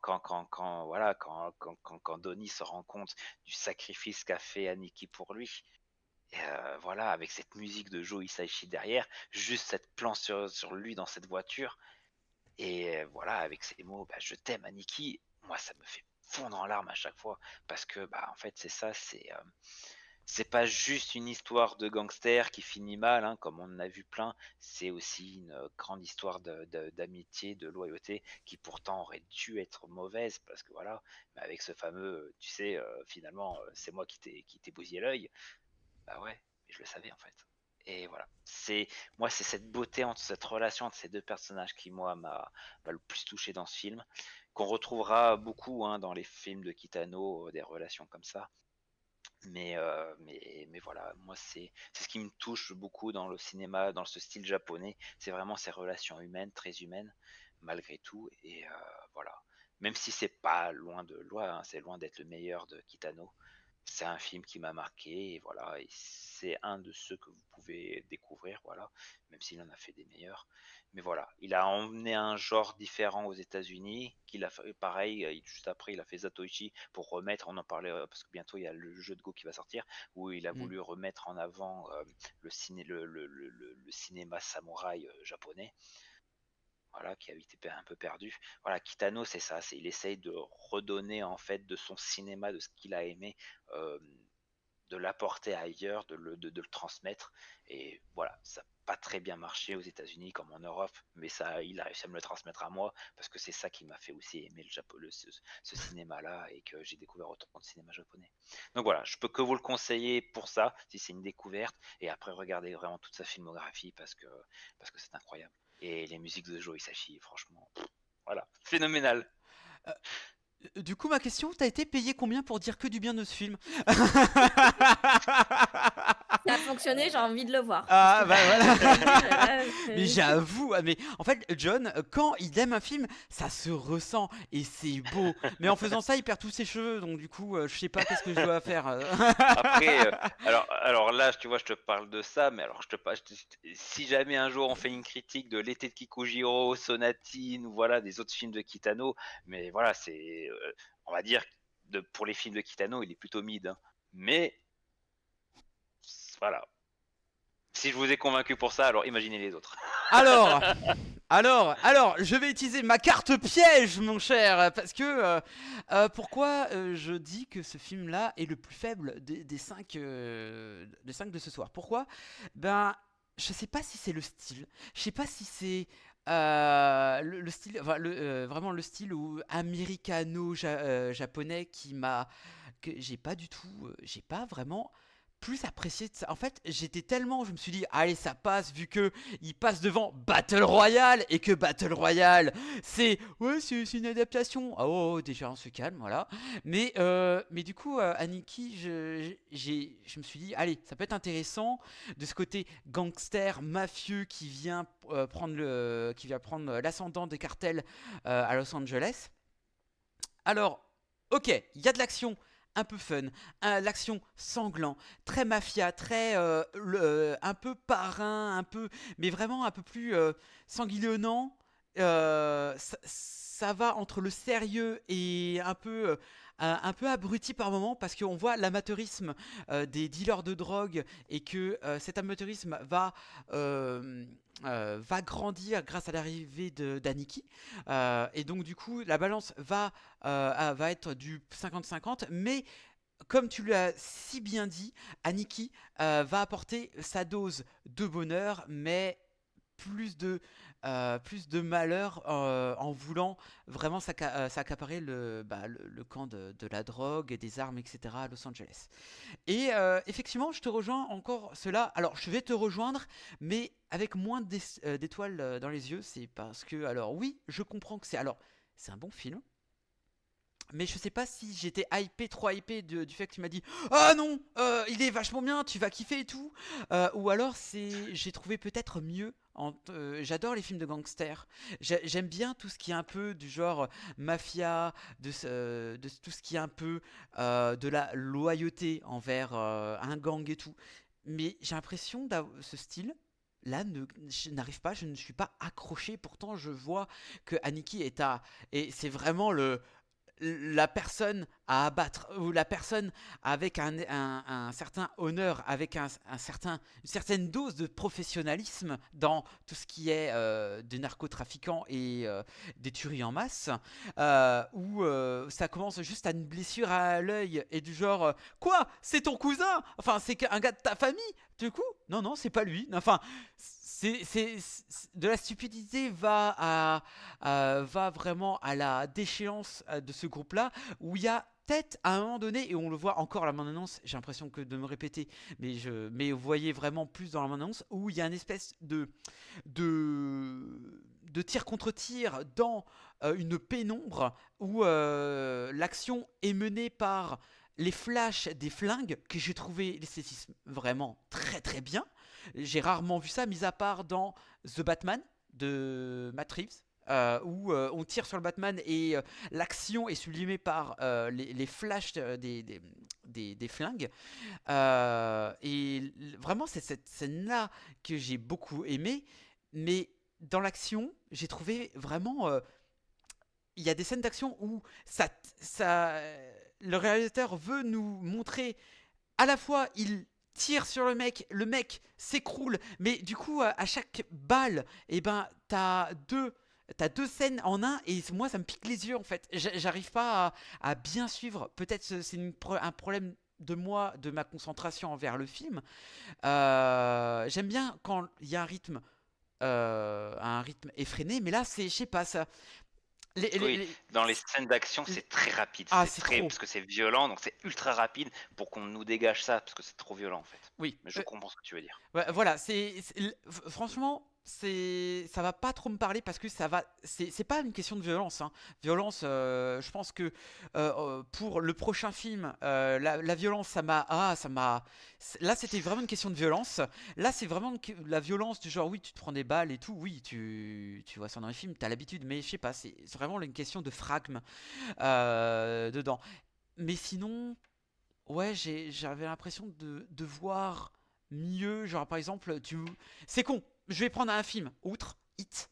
Hit, pour moi, un film de mafieux où il y a vraiment ce côté de loyauté, de fils de puterie, si on peut dire ça comme ça, mais tellement mieux ancré pour, je me répète encore, hein, pour moi, marche mieux parce que on nous met en vogue un un flic qui est vraiment un connard fini et un connard fini qui est un mafieux mais avec un cœur, tu vois.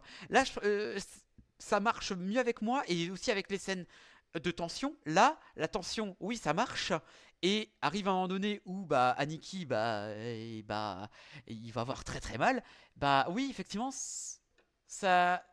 j'ai pas ressenti la même peine que toi, euh, mais euh, mais ouais, c'était sympa, mais sans plus. Genre un bon 3,5 sur 5. Tu vois, j'aime pas trop noter, mais celui-là, ouais, c'est pas le. Je vais pas faire comme In Moon for Love, je vais pas mettre un 4,5. Il a, je trouve, mal vieilli. Voilà. Ok. Voilà. Je sais pas ce que Julie, je sais pas si elle se souvient encore du film, vu qu'elle était jeune à l'époque. Euh, Non, je ne l'ai pas vu. Ah, pardon, excusez-moi, pardon, c'est un des rares films qu'elle n'a pas vu, voilà. Bon, Mais je vais aller le voir. eh Ça ben, me donne envie là.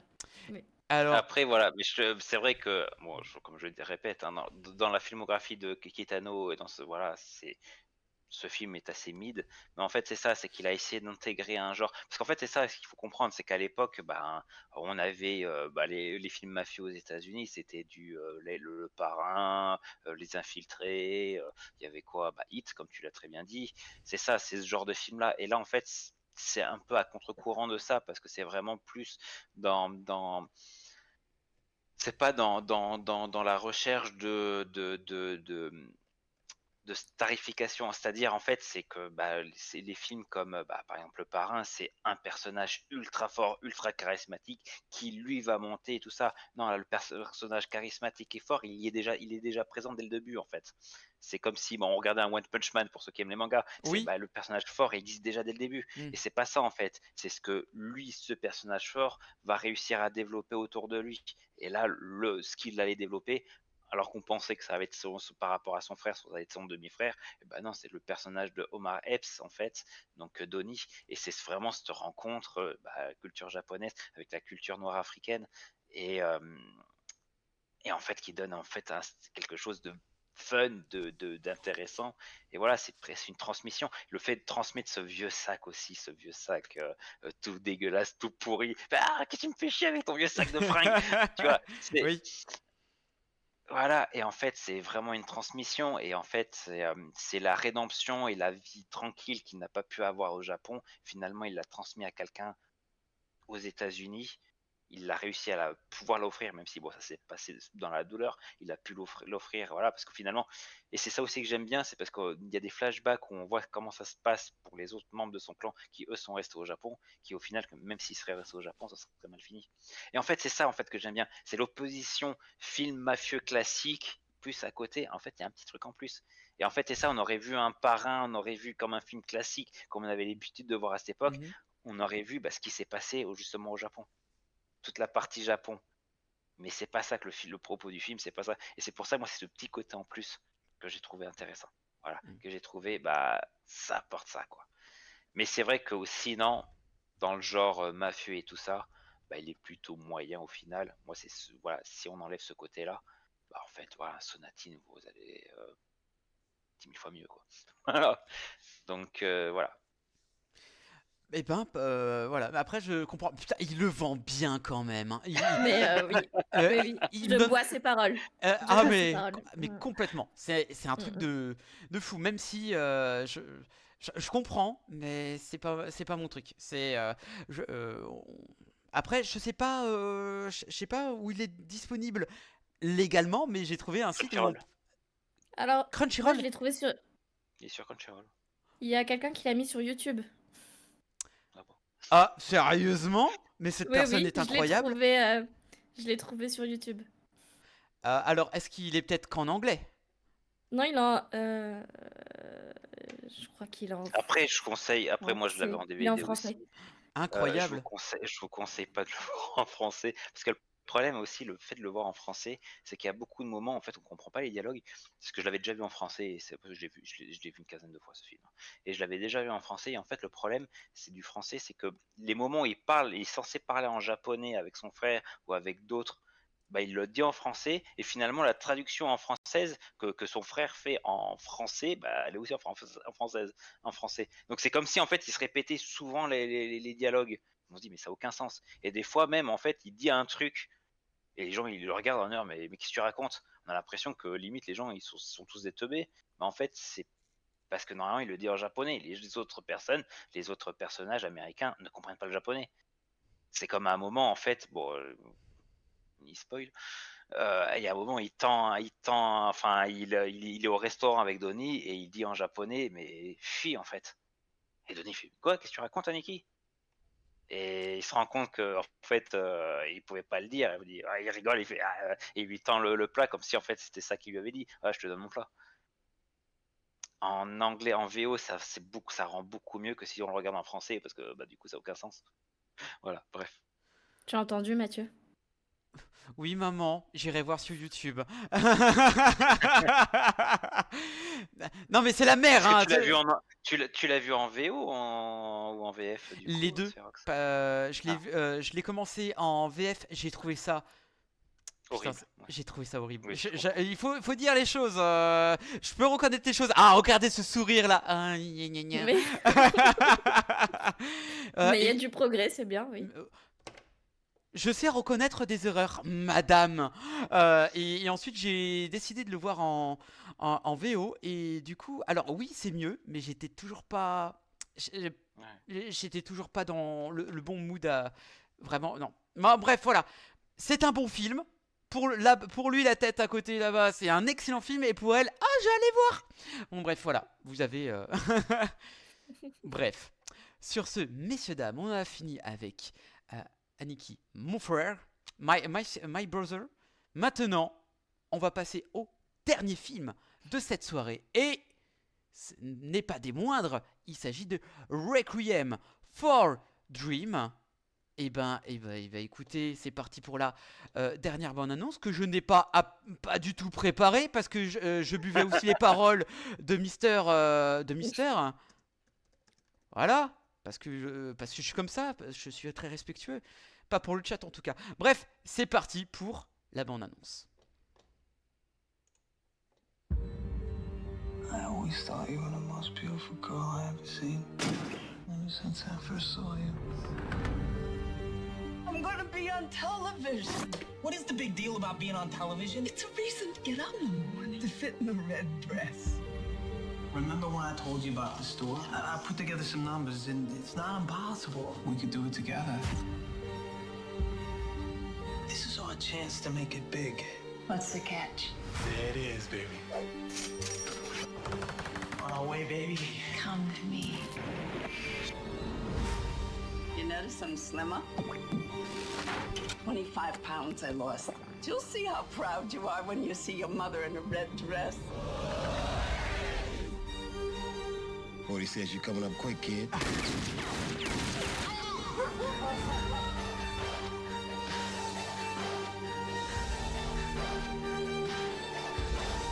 Getting the money is not the problem. What is the problem? I don't know what I'm gonna have to do to get it.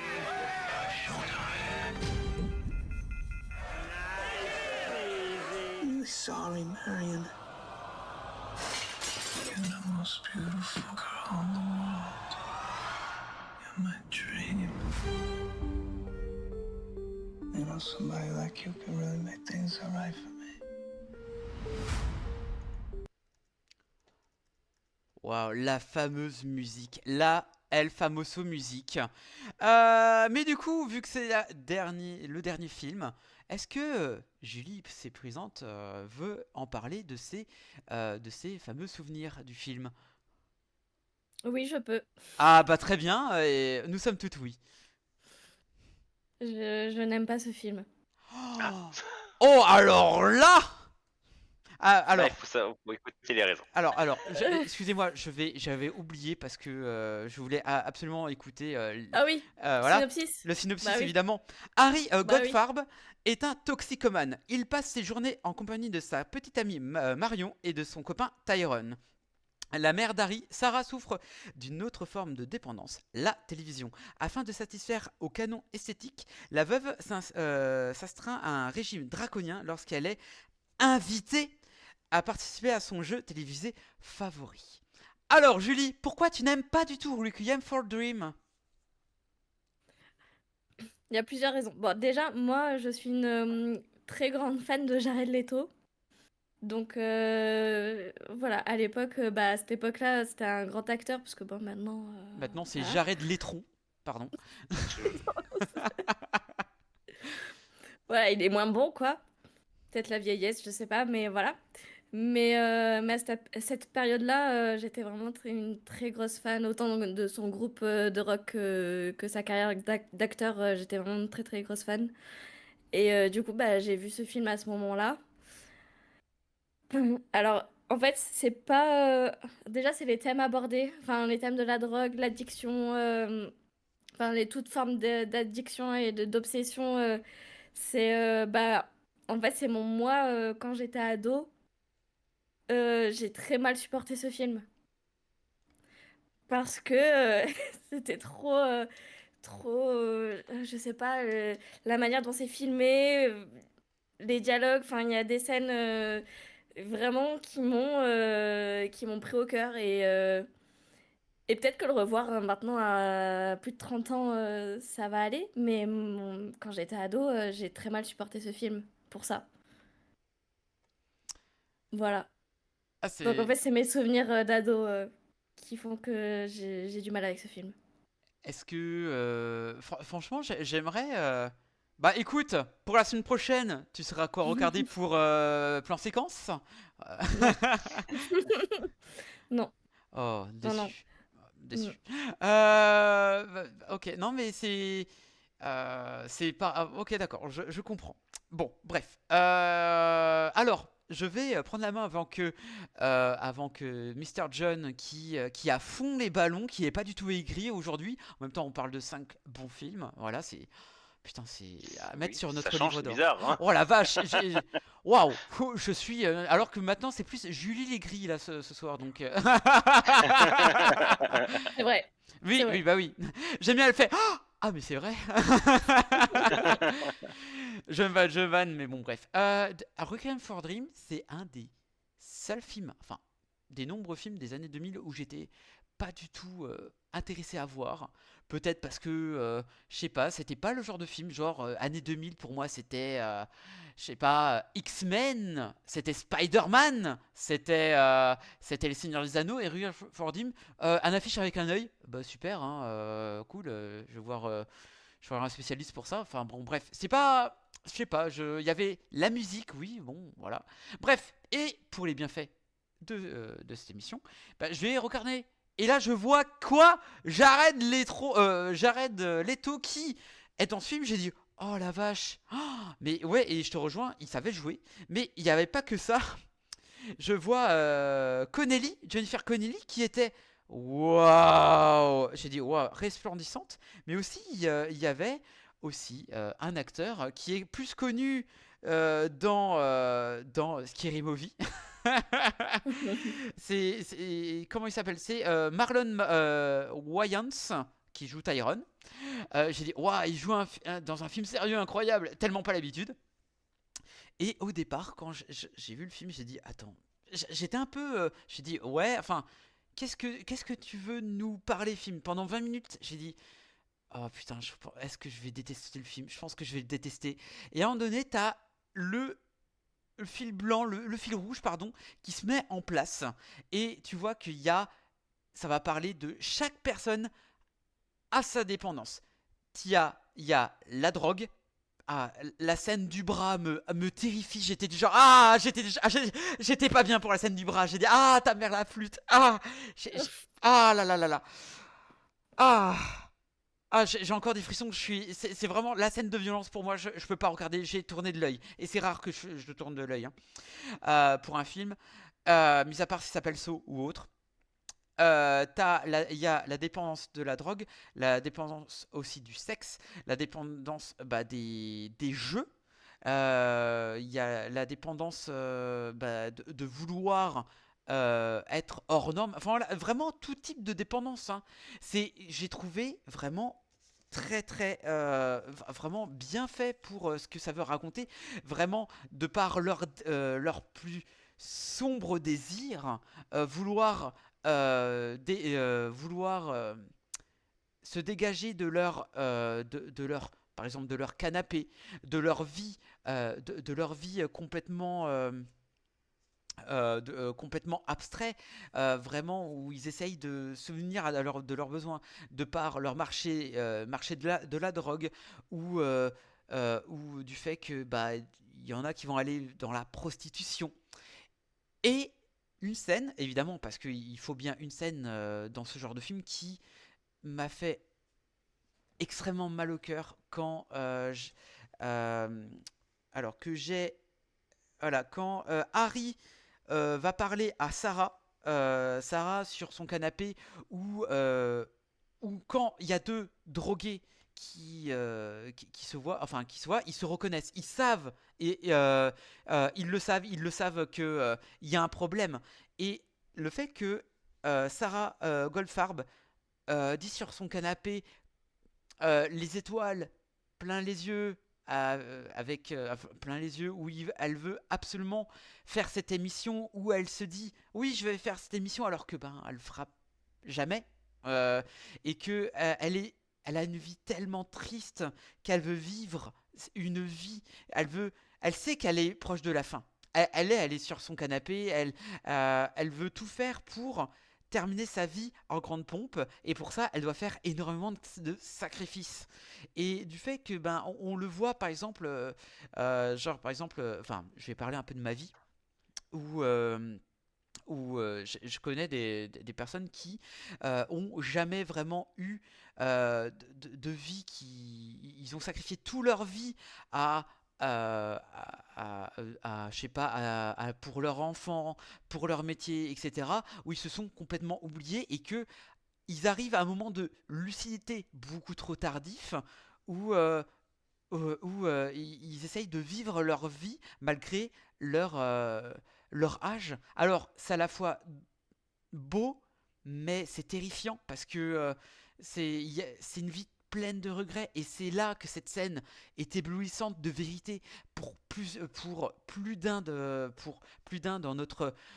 pour notre famille, peut-être pour nous aussi, peut-être qu'on aura des regrets, alors peut-être pas par rapport à la drogue, j'espère pas pour vous, hein, parce que voilà, mais non, mais vraiment, c'est vraiment des destins brisés par la vie, et ça, cette scène-là est pouah, et dur à encaisser. Et non pas par le montage, c'est vraiment juste un face-à-face avec deux drogués. Voilà. Soit dit en passant, qu'est-ce que je voulais dire d'autre? Les destins brisés. les seins brisés, à la fois du sexe, de, de la célébrité, de la drogue et du sexe. Enfin, il y a plein de choses. Tous ces personnages sont reliés par l'addiction et se retrouvent vraiment aux portes de l'enfer à la fin. C'est affreux, mais c'est tellement bien construit, mais c'est affreux. Voilà, on se prend une claque, et d'où le pourquoi de la fameuse musique qu'on a tant et tant entendue, mais on n'arrive pas à voir à savoir d'où vient cette scène. Enfin voilà, c'est rare d'ailleurs, hein, que Requiem for Dream, on le voit plus, on l'entend plus pour sa chanson qu'on ne le voit pour son film. Peut-être que je me trompe, mais moi je le vois tel quel. Oui. John? Alors, Requiem for a Dream, bon, il fallait absolument qu'on en parle parce que c'est un film culte, hein, du coup, qui a marqué les esprits et qui a marqué non seulement par sa musique, hein, comme on dit, qui est devenue culte, même si elle a été un peu malheureusement maltraitée par la saga Saw, qui a essayé de la reprendre.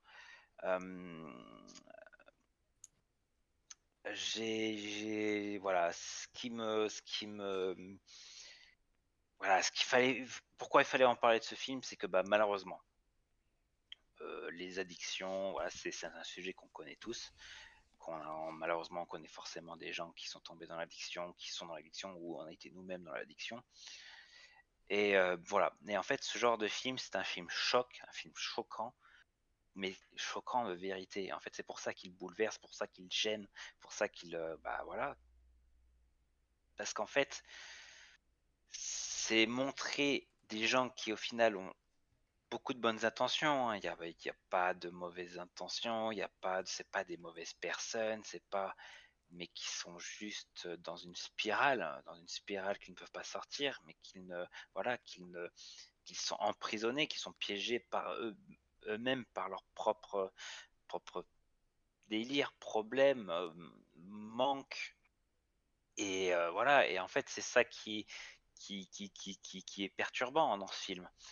Comme tu le dis, hein, l'addiction enfin la scène que tu parles justement de la mère par rapport à son fils, qui est la mère qui en fait, moi je trouve ça poignant, hein, qu'elle dise, mais en fait c'est au moins à ce moment-là j'ai l'impression d'être quelqu'un. Je suis assis au milieu des autres, j'ai l'impression d'être quelqu'un, j'ai l'impression d'avoir un but pour quelqu'un qui a tout perdu. C'est voilà, comment tu peux lui en vouloir en fait? Et c'est pour ça qu'il ne peut pas en vouloir à sa mère, mais qu'il peut même pas lui dire, mais non, en fait, ne fais pas ça. Il l'a essayé au début, mais il peut pas. Et lui-même, il est pris dans cette spirale-là. Voilà, il y a pas, c'est un sujet qui est compliqué à parler en fait dans le cinéma. Bon, c'est pas le seul film, hein, qui a traité le sujet. Mais je pense que c'est le film qui a le plus marqué dans sa mise en scène. Vraiment, cette mise en scène rapide, forte en fait, choquante. Je connais beaucoup, hein, d'addicts, hein, qui, après avoir vu ce film, se sont tellement reconnus, ça les a tellement perturbés de s'être reconnus dans ce film, que ça leur a fait le fameux électrochoc qu'on a besoin des fois d'avoir pour pouvoir se dire merde, il faut que je fasse un truc, il faut que j'ai peut-être besoin d'aide en fait, j'ai besoin de. Je connais certaines personnes que ce film a aidé. Je pense que voilà, c'est un film quand même qu'il faut montrer, même si j'aime bien ce que dit Marion, c'est vrai que l'esthétique du film fait très ancien, fait très années 80. Pourtant, c'est un film qui a encore tellement d'actualité aujourd'hui. J'ai envie de dire, moi, toi, tu parles de la scène justement où les deux discutent. Moi, il y a une scène à chaque fois où, en fait, quand je la vois, je me dis, oh, mais mon Dieu, c'est la scène où, en fait, la mère finit dans un métro parce qu'elle veut se diriger dans le studio de l'émission de télé. Elle est dans le métro en train d'hurler, oui, je vais passer à la télé. En fait, des personnes comme ça qu'on voit dans le métro, qu'on voit hurler comme ça, on en a tous vu. On en a tous vu. Et en fait, c'est ça, c'est tellement criant de vérité.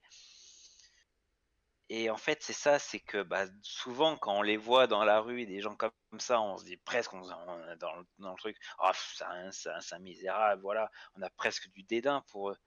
Alors que ce film nous montre qu'en fait, on devrait pas en avoir. C'est quand même des gens qui sont en détresse, qui ont besoin d'aide. Et c'est pour ça qu'aussi ce film met mal à l'aise, parce qu'en fait, c'est un problème qu'on se rend compte qui est encore d'actualité dans notre société, qui est encore malheureusement beaucoup trop présent, et que malgré les années, hein, parce que du coup, ce film date de 2000, a une esthétique des années 80.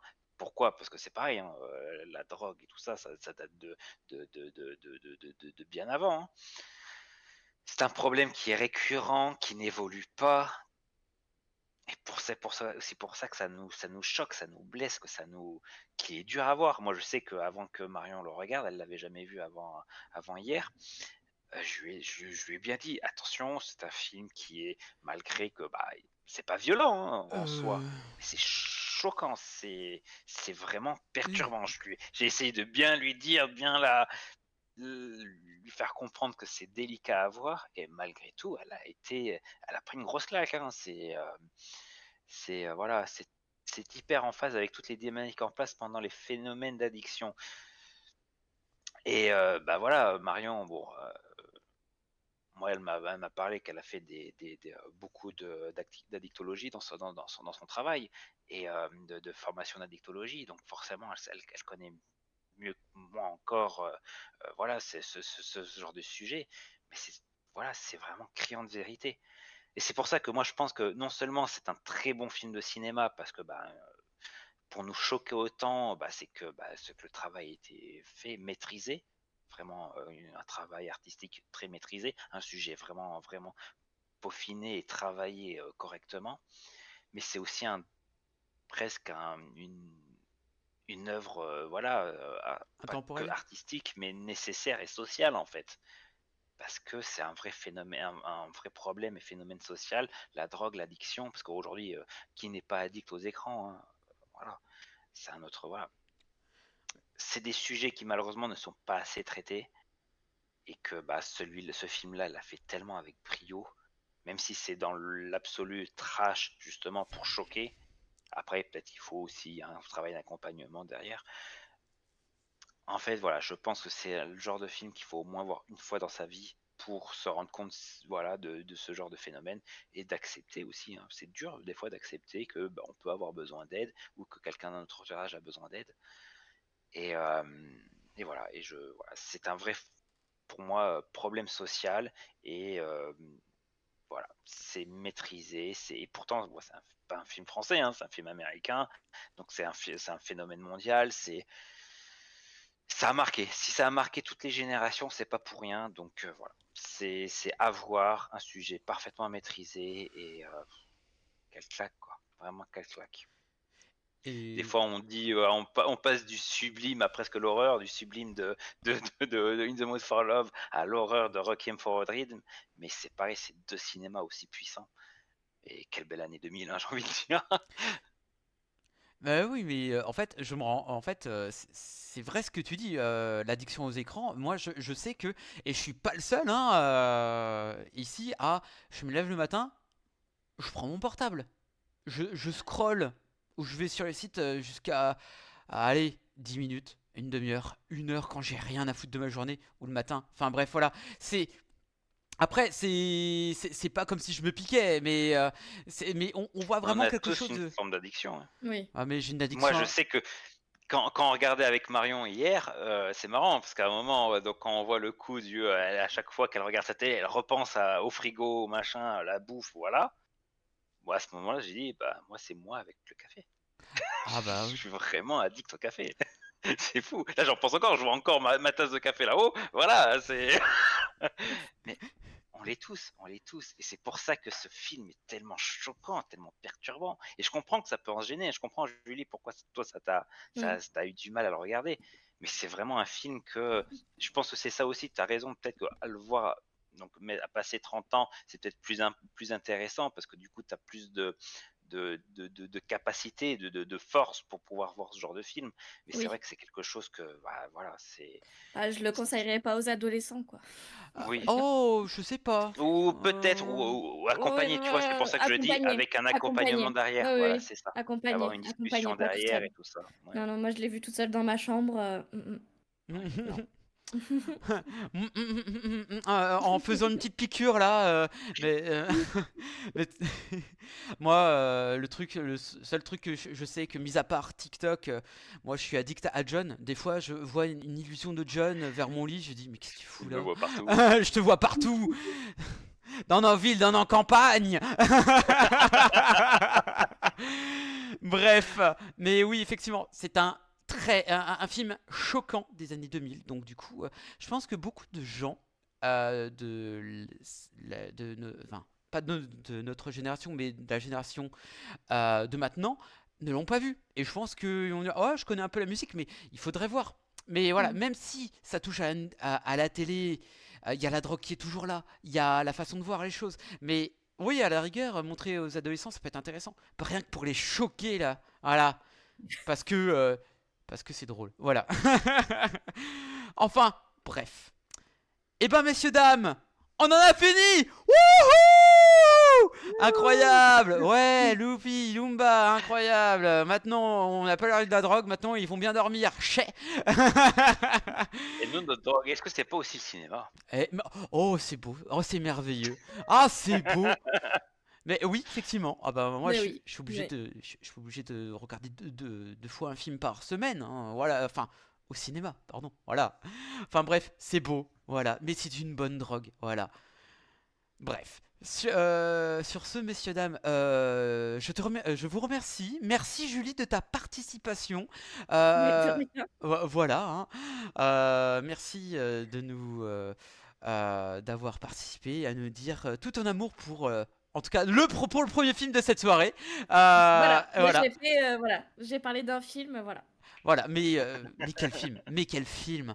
Voilà, et on te retrouve sur les réseaux sociaux, Instagram, allez sur Instagram, plan séquence, voilà, et bientôt sur Spotify, demain, on l'espère, voilà. Bah, écoute, on croise les doigts.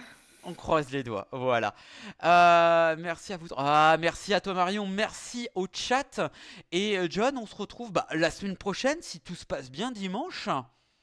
Voilà, ça va être bien. On parlera de Blanche-Neige. On parlera de Novacaïne. On parlera de Joueur de Go.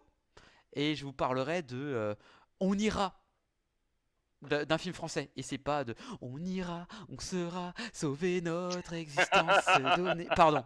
Voilà, j'en ai marre de mon humour. Allez, sur ce, messieurs, dames, c'était un grand plaisir de vous servir. Bref, un grand plaisir de vous avoir. C'est bon, il a pris la musique. Ouais, j'avoue. C'est le jukebox Xerox. Allez, abonnez-vous. Bref, sur ce, c'était un grand plaisir. Surtout, n'oubliez pas, allez voir des films. C'est la fête du cinéma jusqu'à mardi. Voilà, allez voir des films français. C'est intéressant. Bref, sur ce, c'était Xerox en compagnie de John et de la fameuse El Famoso Julie. Ciao, bye. Allez, ciao tout le monde.